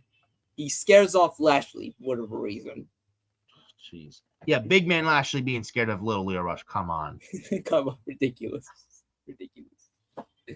Yeah. But I never want to remember that Lashley Leo Rush Raw 2018 pairing again. That was bad. The way Vince booked it was fucking bad. Oh, but it had potential. It had no potential. It was good. Yeah, it was so good that they had the 6'5", 270-pound worth of muscle, showing his ass to the world on live TV. And Leo Rush was pointing at his ass. And then he yells Lashley, and it's like somebody cut his mic off. He was so bad. It was so fucking bad. Oh my God. Yeah, I don't know who was worse, Leo Rush on Raw in 2018 or Ricochet current day AEW. They both can't talk to save their life. Yeah. But yeah, this was entertaining for what it was, though. Yeah. I will say so myself. The baby faces one, which I thought was the right move. Honestly. Yeah. I will say they got to move these two on. These Jericho and Ricochet, they got to move on from that. But I heard they wrestled on Collision or Dynamite. They wrestled on Dynamite. Fuck me. Fuck me. Well, hopefully this will be the end of the feud. Will it be, though? I doubt it. Yeah. Because Ricochet demands the attention in AEW. You know, Ricochet demands to even be world champion in AEW. He wants a shot at MJF. He did. Oh my god. Yeah. After Dynamite, that he ain't getting no title shots. He ain't getting no world title shots. Anytime. No. Then the main event. Yeah, speaking of the main event and speaking of MJF, he beat Darby Allin to win back the world title, and no, MJF did not go bald. Thank God. However, we did get a heel turn. Kevin Knight turned heel. We got MJF as the world champion again. Well, before this, MJF was on the pre-show and he interacted with Mick Foley, who's now with AEW. Yeah, he's in I think in an ambassador role. Yeah. Pre-show panels and all that. But on the pre-show, Mick Foley gave MJF the Mr. Sacco, the mandible claw. Or no, he didn't. Actually, he didn't give him Sacco. He didn't give him the sock. Low blow. They interacted on the mic, and MJF gave Mick Foley a low blow. And then it had me thinking, please don't tell me they're going to have Mick Foley come out and cost MJF the championship and give him the Mr. Sacco. I was like, please don't tell me. Please don't tell me they were going to do that. It was like, I'm like, and then Kevin Knight came out, and MJF won the title back. Thank God we didn't get Mick Foley coming out and giving MJF Mr. Sacco. That would have been fucking embarrassing. A 50-year-old, 60-year-old Foley who can barely move. Well, thank God, better yet, MJF didn't get his head shaved bald. Yeah, that too. I mean, that would have been worse than Sacco. MJF winning this title back was no questions asked the right decision. Thank God. Yeah, they needed to put the belt back on him. Darby had his little run, but it was time to move on. Yeah. But however, the bad news is that MJF wins the championship back. MJF wins the AEW World Title back. Oh, but this means the AEW World Title Open Challenges are gone. Darby did it. Now they're gone. We're getting one next week with MJF and Roosh. Why? Well, why? Well, they're not gonna do the open challenges every week. I don't think they're gonna have MJF defend every week. But what has Roosh done to get a title shot? But they do these open challenges all the fucking time. All these companies. Like, what these open challenges in wrestling in 2026? My God. What did Roosh do to get a world championship match? I don't know. Did he eat all the burritos and catering? Did he win the burrito eating contest in catering against Bandito? And Maybe he gave Tony Khan good burritos. Did he go to did he get Tony Khan his favorite Chipotle order instead of from Taco Bell? Maybe that's how he got a world title shot, pal. I don't know. But we do got Ricky in the chat. They had an ad during a match on the pre-show. I didn't know that. Then he says AEW copying WWE with open challenges.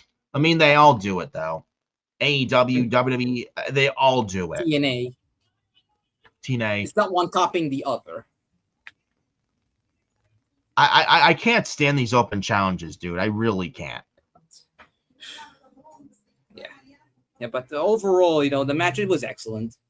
Great main event to cap off the show. And there was one spot with Darby and Max. Darby does a coffin drop from the top of the stage. It's Darby. It's Darby. Of course he would. Yeah. The finish came, MJF, he did a second rope tombstone, and he got the win off that. Yeah. I mean, for once, actually, yes, a finisher actually finishes a match for once. There was no kick out from it. No. Yeah, but MJF won the title back. It was the right move. Yeah, this had to be done. MJF should not be shaving his head bald. He look terrible in it. Yeah. There was no Mick Foley interference. I was afraid of MJF losing this thing. I'm happy I was wrong. And, honestly, MJF should be the one to go into All In Wembley as the champion to drop the title to Will Ospreay. Yeah. Honestly, after that pre-show thing, I didn't even think of a Foley interference. I thought they would turn Foley into the referee. Yeah, thank God that didn't happen. Yeah. But then after the match, obviously, Kevin Knight, he did the turn. Yeah. Yeah. At least they did something after the match. Now, there is promise with Kevin Knight as a heel, though. Yeah. Yeah, they're going to do a Kevin Knight Speedball feud, Kevin Knight Darby Allin feud. Yes. So they did something for that. They have something planned for like Darby after the world title loss. Yeah, it's not like he's going to go further down the card for wrestling the dogs again. Thank God. Or feuding with Useless and Garcia. And then Death Riders. Please. Yeah, but overall, another excellent show from AEW. With these pay-per-views, it's their bread and butter. Absolutely. You can always count on them putting on an excellent pay-per-view. It's just their shows with Dynamite that just are not where they need to be. It's like two completely different companies in that company, if you know what I'm saying. Yeah. Like the TV shows weekly, like Dynamite every Wednesday, need to be fixed. But that's the issue that they really need to address and fix. But when it comes to their pay-per-views, more times than not, it's rare they have a bad pay-per-view. And they do pay-per-views better than anyone, including WWE. And this is coming from a big WWE fan right here. AEW knows what they're doing and knows how to nail a pay-per-view almost every single time. Usually they get it right. And this was one of them they got right. Like you said, it's their bread and butter. And they definitely nailed it big, knocked it out of the park with here, no pun intended, because they were in Queens. But yeah, overall, I thought Double or Nothing was a good show. Probably their best AEW pay-per-view this year and best overall pay-per-view and probably best overall pay-per-view and overall wrestling in general this year. We're not towards the end of the year yet. This would probably go up there as a year-end award candidate, probably. Yeah, fantastic. Great matches, a great crowd, obviously. Yes, absolutely. Yeah, and they made the right decisions. Every match, on that card, they made the right decision. The right people won. Edge and Christian, Takeshita, MJF, Athena. Team Jericho, Moxley, Swerve, Osprey. They made, for every match on that card, they made, the right wrestler went over. Yes. So I'm gonna give props there to AEW and to Tony Khan. Absolutely. But moving on to AAA for Noche de los Grandes for May 30th, 2026, tomorrow, 10 Eastern, 7 Pacific. It's streaming on Fox in Latin America and on YouTube and Facebook everywhere else in the United States. I will definitely be watching this 10 Eastern tomorrow night. I'm definitely watching this, and I'm liking what AAA is doing. I heard a lot of good about AAA. This is the first time ever AAA being talked about on FioriousStation and on Forbidden Podcast. I've heard a lot of good lately about AAA. So the other day, a week ago, I checked out AAA. I think it was after SmackDown it was after Saturday Night's Main Event last weekend. And I don't regret it at all. AAA is really, really good. Undertaker runs it. Ari and Shapiro and TKO have absolutely nothing to do with it. Undertaker runs it. He gets it. And I'm liking what Mark Calloway's doing. I watched Ray Phoenix versus Laredo Kid, right? Laredo Kid went heel and won with a low blow and stuff. And I'm watching this. I'm like, why is Ray Phoenix wrestling here and not on SmackDown? Do you know how much good he'd do for SmackDown if he was on that show in a meaningful way? How much good he'd add to that show? Or get him back with his brother Penta with the Lucha Bros on Raw or SmackDown in one of the tag divisions or something like that. And I'm seeing this. I'm like I sat. That was the first thing that came to mind. I watched after watching this match. This was really, really. That was a really, really good match. Ray Phoenix and Laredo Kid and Ray Phoenix. I wish they do a lot more with Ray Phoenix on SmackDown, to be quite honest with you. Honestly, I'd take him off SmackDown, move him to Raw, put him with his brother Penta. That's exactly what I would do, in my opinion, because he's not doing jack shit on SmackDown. He's not going to do anything on his own. Honestly, the best thing that could happen to him right now is reunite the Lucha Bros after Penta loses the IC title.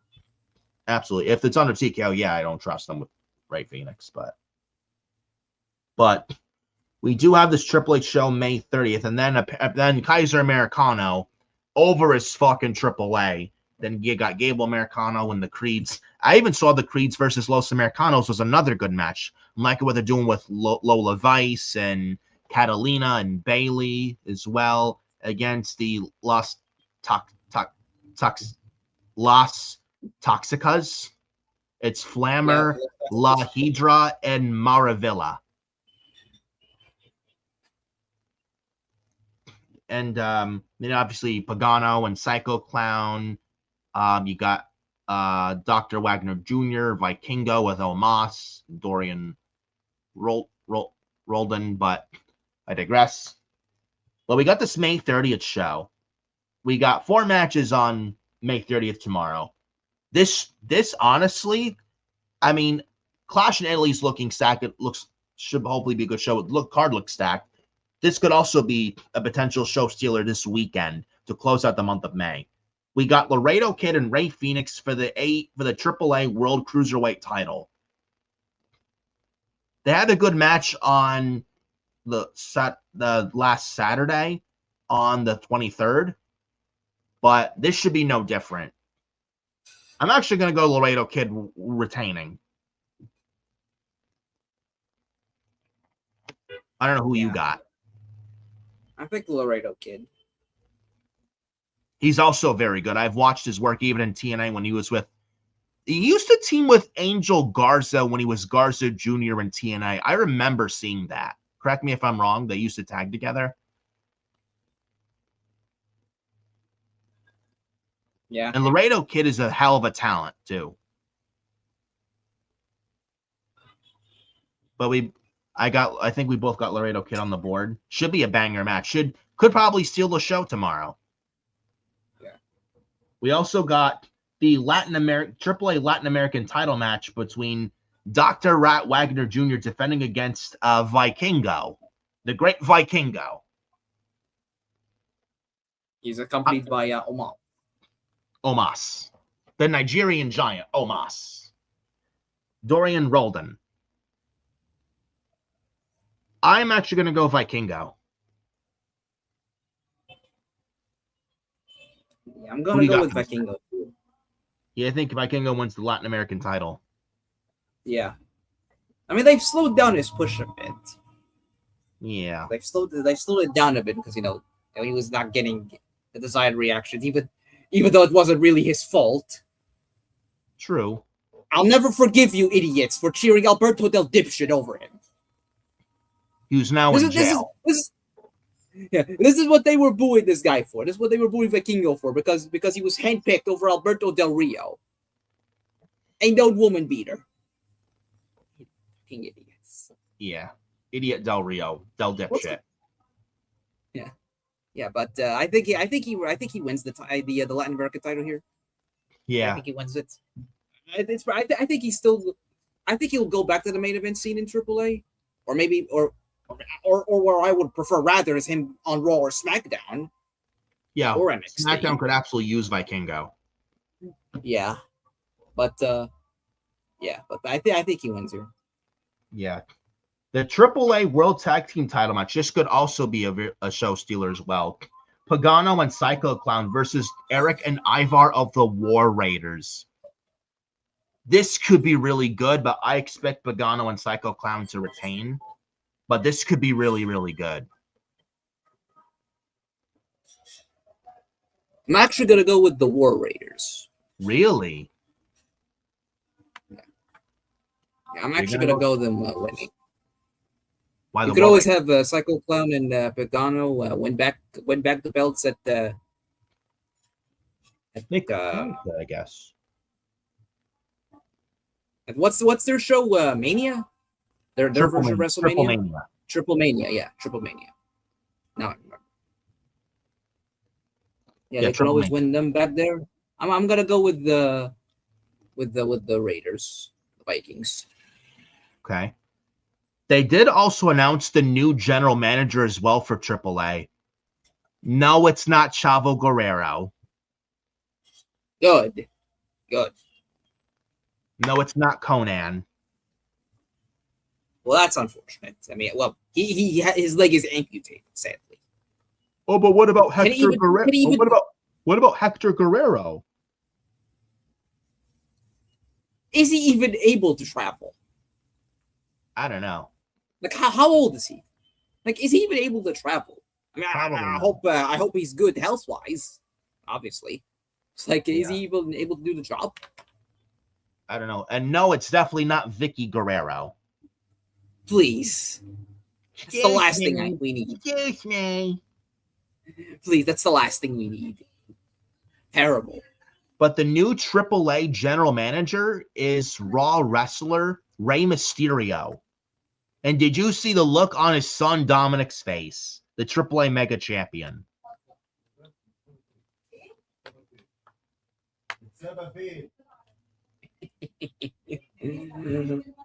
Of course.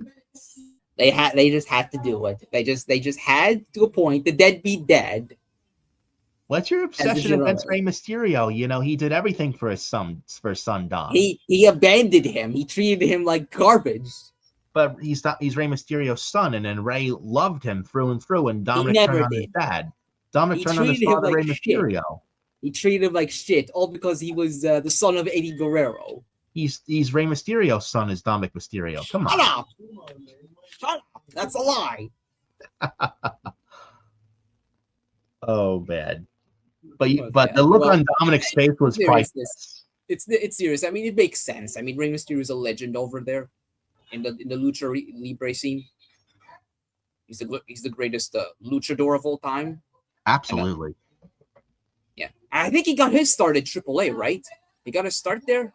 Yes. So it does make sense to appoint Rey Mysterio. Actually, it's a good role for him. Especially if he does retire at some point and he doesn't want to wrestle again. It's they're thinking ahead with him and they're appointing him as a general manager.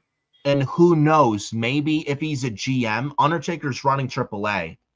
Maybe, especially if the merger lawsuit and if Vince and TK lose, which they might. What if Ari and Shapiro get replaced by Undertaker?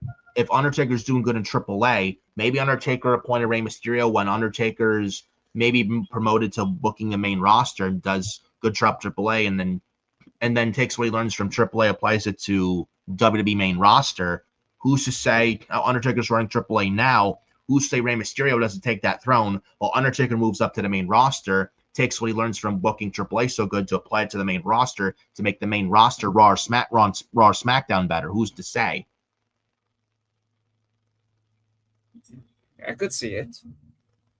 And I'm loving what Mark Calloway's doing. I think he's doing a great job. I would say he's even doing better than Shawn Michaels and Triple H, and being quite honest with you. Undertaker and AAA, people are saying Booker of the Year this year so far, and it's not the end of 2026 yet. A lot of people are saying it goes to Undertaker and AAA. And Undertaker is doing a very good job at AAA. I have to give him credit, is Undertaker. He's doing an excellent job. Yeah. And he knows talent. Now imagine if Undertaker was only head of creative a decade ago when Vince was in charge. Holy shit, those two would butt heads.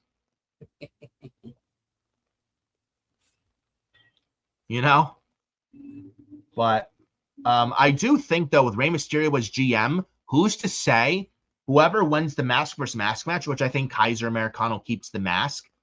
I think with the AAA show coming this fall, I think Kaiser Americano is the one to take the AAA Mega title off of Dominic. I think he will, but I think it's Kaiser's time. Yeah. And he's killed it with the Americano gimmick, man. He really has. And also, like, with that being said, when Dominic drops the title to Kaiser Americano this fall at Triple Mania, who's to say we don't get Dom versus Mysterio and later on a Mysterio retirement match, and Rey Mysterio lets his son retire him and maybe passes the mask to his son while Rey Mysterio maybe retires one day. Who's to say? And if Dom and Rey, and I think Rey wants his son Dominic to retire him. I mean, would it be great on Mania? Yes, but maybe Rey Mysterio personally wants it in Mexico. It would make sense too. Either WrestleMania or AAA, either one. But if it's in AAA in Mexico, I wouldn't hate it whatsoever. And if Mania is in Saudi next year, I don't think Rey and Dom want it in Saudi. I don't know how long Rey Mysterio is going to wrestle for, but still. They'll probably wrestle at Saudi, but probably not against each other.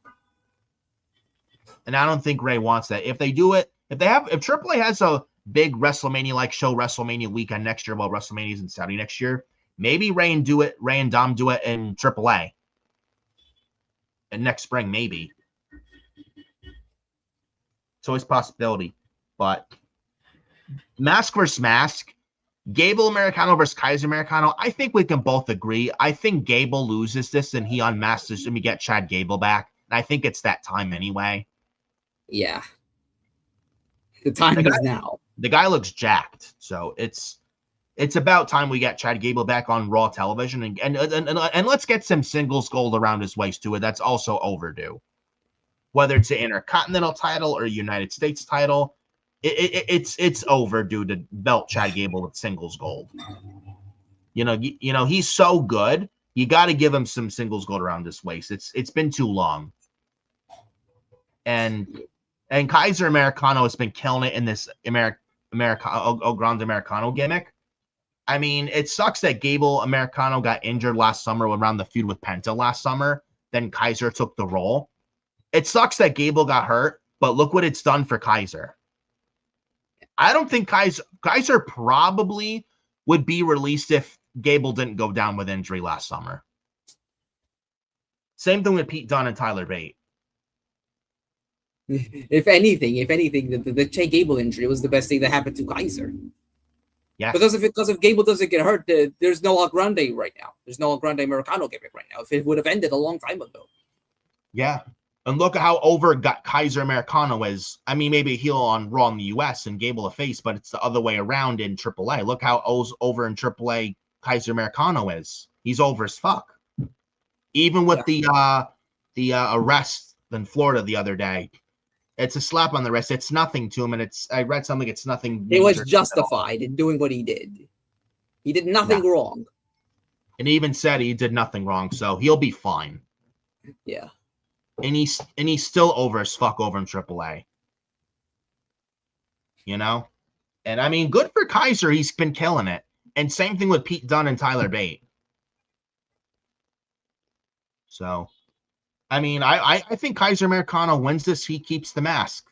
And Gable Americano unmasks. And we get Chad Gable and the Creeds and Ivy Nile and American Made. We get them all back together on Raw. I think, and Raw could absolutely use something like that, honestly. Or SmackDown. So I think Chad Gable, the U.S. champion, the American hero. Move American Made to SmackDown. Chad Gable's the U.S. champion. The Creeds is the tag champs. And Ivy Nile women's U.S. champ. It has a nice ring to it. Or have him in the mid card for the IC title stuff. I would love him on SmackDown with the U.S. title stuff, but I think Raw could use them at least for now. But I think we're both in agreement. Chad Gable needs to unmask. It's time. You know? And Chad Gable did what he could, and now it's with Kaiser, so. And Gable looks so jacked too. It's time. But we also, real talk, Clash in Italy. Man, does the card look stacked.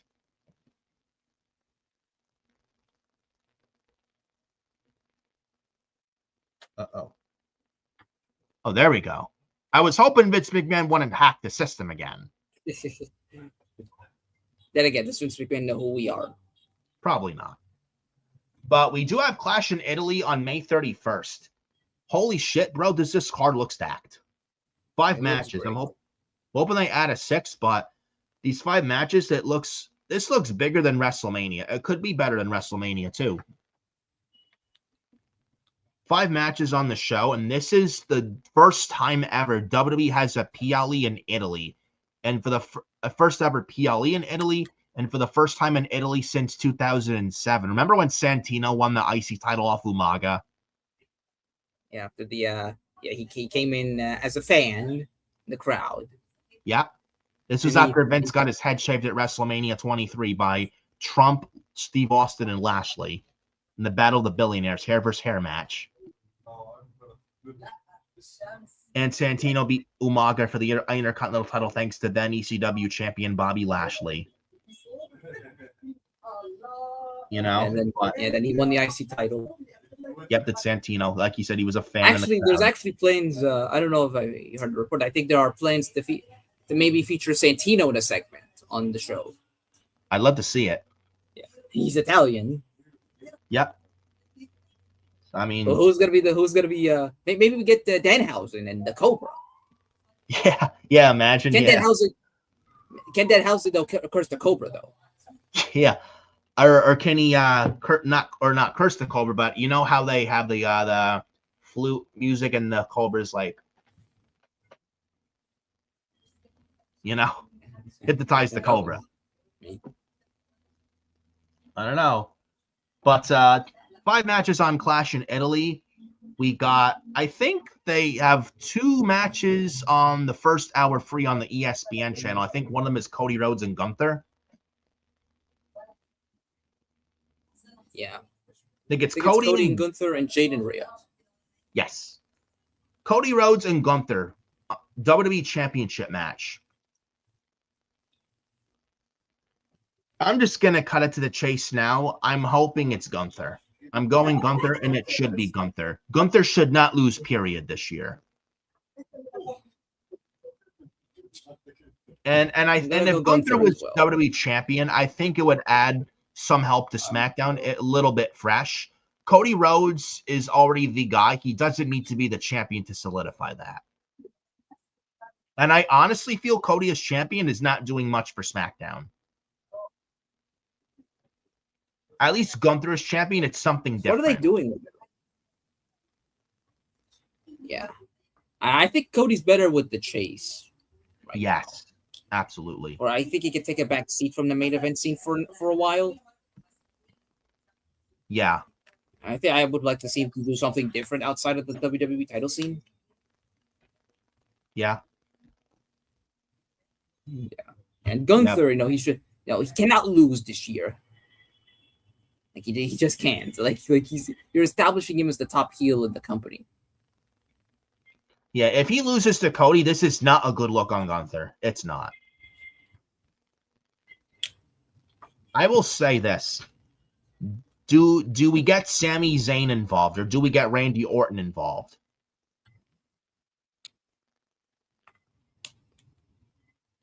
I think Sami Zayn interferes. And did you see SmackDown last week where Sami looked at Cody last week on SmackDown when Gunther had Cody in the sleeper and Sami just stood there. Sami turned on Cody. Did you see that? Yeah. I'm liking with that with Cody and Sami. So I don't know. I think honestly, I think there's a chance Sami costs Cody. I hope he does. Cody cannot win. I love Cody Rhodes, but he shouldn't win. Gunther winning should be the decision and is the right move. It has to be. Otherwise, this is not a good look on Gunther. This man retired Goldberg, John Cena, and AJ Styles. It would be not a good look at all for him to retire these 3 people and then lose to Cody. That's just ridiculous. Gunther's got to win. I'm going Gunther. And Cody can lose a championship, but not clean. Doesn't have to be clean. Have Sami cost him the title, or is Orton gonna be back soon? Have Orton cost Cody the title. Does Cody and Orton really need the championship?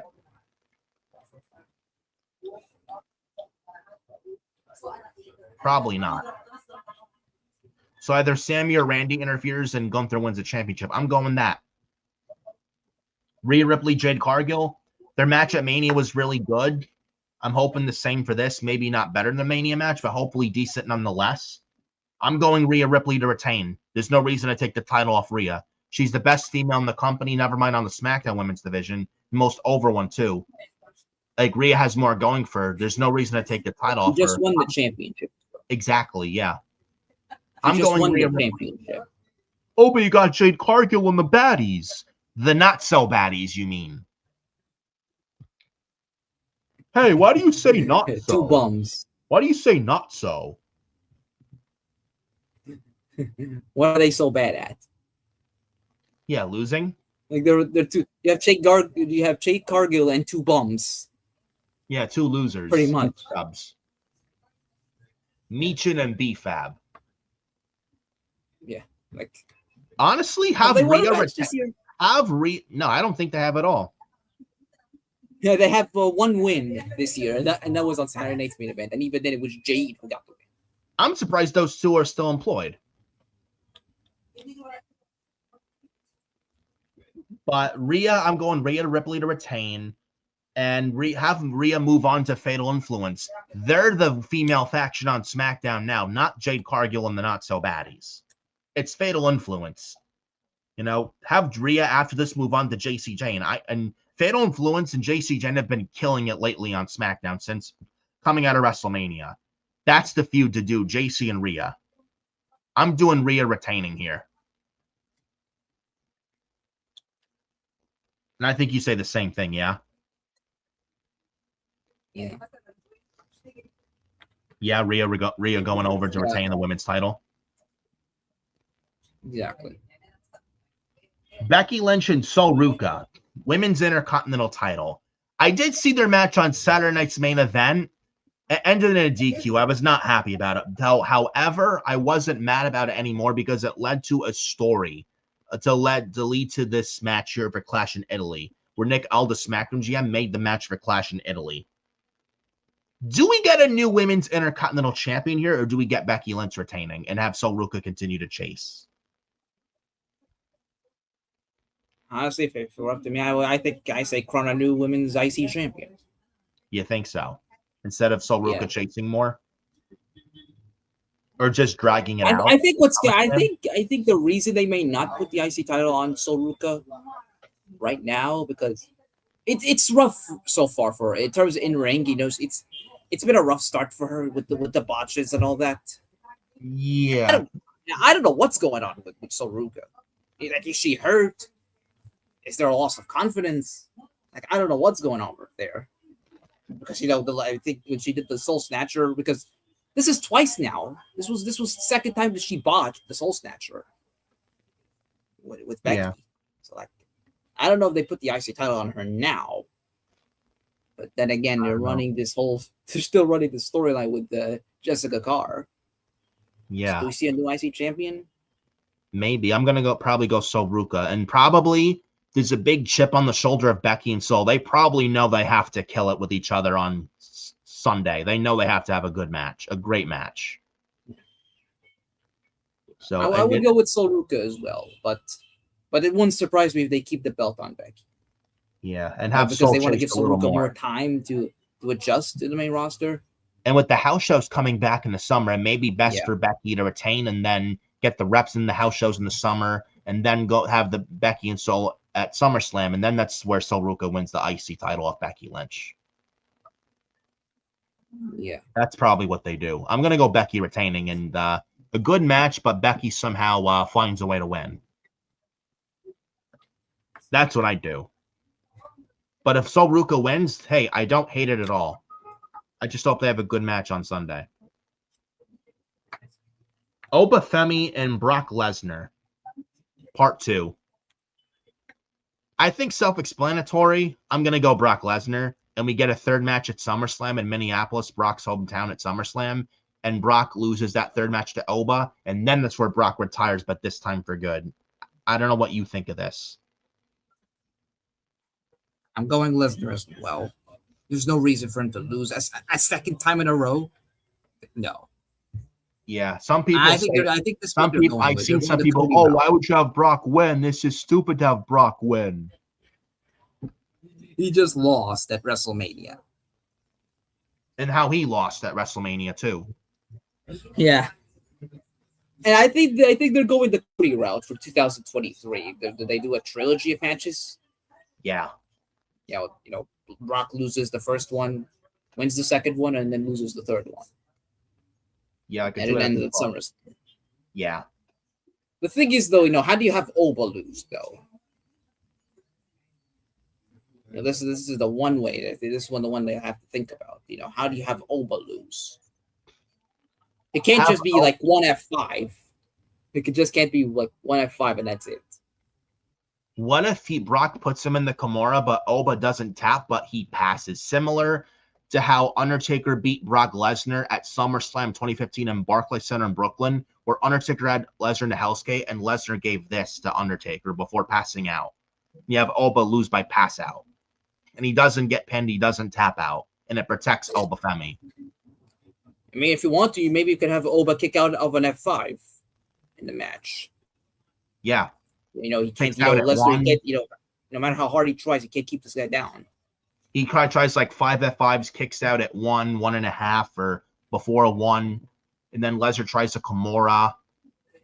And then, like, he just, like, pounds on the arm and he just gives Brock beats the shit out of him, and then he puts him in the Kimura once again. And then Oba doesn't tap. Oba's arm is worked on throughout the match. Oba is trying not to tap, and he doesn't tap. But Lesnar, I think, yells something at him, and then Oba gives this to Brock, and then Brock wins with a pass out, similar to Undertaker and Lesnar from SummerSlam 2015. Yeah. I think that's what they go with. I think that's the best way to go about it. It protects Oba because you can't pin him and you can't make him submit. You gotta. I mean, Lesnar should win, but you gotta make Oba look strong. That's the best way to go about it. Exactly. That's how I would book it. Exactly. And then we got, it looks like it's the main event, the tribal combat for the World Heavyweight Championship, Roman Reigns versus Jacob Fatu. I have a feeling Roman Reigns is going to win. I don't want him to win. I want Jacob Fatu to win. Honestly, Fatu is the world champ on Raw. It's something fresh and different and something they could use. And Roman winning is very safe. I think Roman wins and retains, but I'm hoping it's Jacob Fatu. I really do. Who do I think wins? I'm going with Roman. I think he wins this.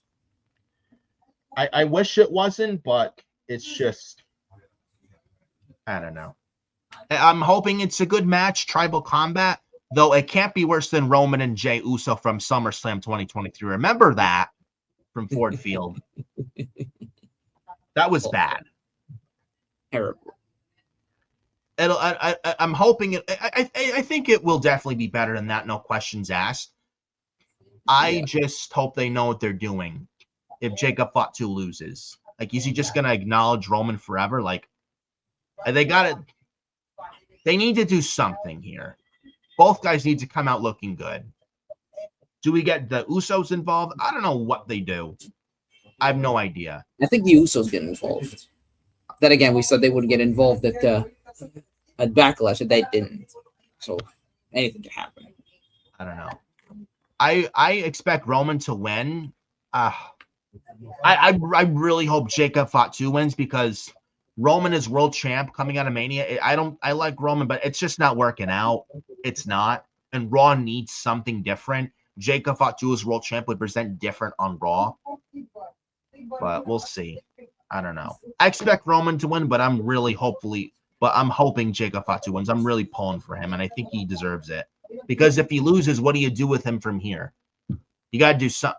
I just hope if Fatu loses, I hope they know what they're doing with him afterwards. But Fatu, I think, really should win deep down. But I think Roman's going to win, to be very honest with you, bro. Honestly, the reason I could see Roman winning is because I could see them doing Roman versus Seth at SummerSlam. Yeah, and they announced in the LA Knight and Jimmy Uso promo from Raw Monday, which was a very good promo, by the way. LA Knight announced the Raw After Clash in Italy June 1st is the start of the King and Queen of the Ring tournament going into this year's Night of Champions. I think Seth is in the finals. Yeah. Do you think the final 3 in the tournament? I mean, I think Braun Breaker, Seth Rollins is your King of the Ring final, but there's also LA Knight who announced it. Some people think LA Knight might win the King of the Ring, and LA Knight has not got Roman in a couple years. I don't know. I am actually going to go wild card LA Knight. Good luck. I am going to go the wild card. I'm going to go expect the unexpected. Do not set yourself up for disappointment, bro. Sometimes you got to go the dark horse. I mean, people didn't expect Jey Uso to win the Royal Rumble in 2025. Do not set yourself up for disappointment. Well, some people said Royal Rumble 2025 with Jey Uso. Don't sleep on him. He may win. Don't sleep on him. Please, LA Knight defeating Roman at Summer. Please. No, LA Knight winning King of the Ring. Winning King of the. Please, no. It will not happen. I would like to. I would like for it to happen, but will it happen? Or LA Knight at the very least, the least to do, win the Money in the Bank. Yeah, maybe. But sometimes you gotta go your dark horses, bro. Yeah, but yeah, this is one that I am confident will not happen. What confident not happen? What, the LA Knight? Well, you're not in the LA Knight train, yeah. I like the guy, but you got to be realistic. I know, but he deserves an opportunity, though. I mean, he deserves, but I'm just. He should have been the world. He should have been the world champ a long time ago. I think with King of the Ring, I think Seth Rollins wins it because I think there's gonna be like what 4 for Raw and 4 for SmackDown. I think 8 for Raw, 8 for SmackDown. I think that's what they do. I don't know how they do it. Last year did a fatal 4-way triple threat. I don't know if they do it different this year. I would say have 8 from Raw, 8 from SmackDown for each, for the men and the women. If I'm being very honest, that's what I would do. It be a better option. Or I would love to see them do a round robin. It's something different, but we'll see. But I'm glad they're having King of the Ring and Queen of the Ring back. They have the Owen, now they have the King and Queen of the Ring. I actually like that. Yeah. So, that concludes episode 26 of Forbidden Podcast, though, folks. Thank you guys showing up to episode 26. You guys are awesome. Appreciate every single bit of the support. Oh, and before we end the stream, Ricky says, I think Oba versus Brock versus Oba at Night of Champions. I don't know. I'm not sure. I could see Lesnar working the Saudi show, but is it going to be a match with Oba? I don't know. I'm not sure. Or if Brock is even going to be there at Night of Champions. That's the big question. Yeah. I don't know. We'll see what happens, but make sure you hit the like on the video and subscribe to Furious Nation and hit the bell for all notifications when you do subscribe to Furious Nation. Follow me on X at FiorioNick579 and Adam Carl at Adam Carl 2005. Adam Carl, any other words before we get the heck out of here and conclude the month of May? It's fun doing it. We should be back on Thursday, a regularly scheduled program. Yeah, was supposed to be yesterday. Had some contractor work yesterday. Was exhausted and waking up at 6:30 in the morning where I am at. But yeah, back to Thursday for the June the 4th. I'll be with Ricky on June 5th of the People's Wrestling Channel. Make sure you look out for those shows tomorrow to kick off the month of June strong. We're gonna kill it, and it's gonna be great. It's gonna be awesome. Make sure you tune into those.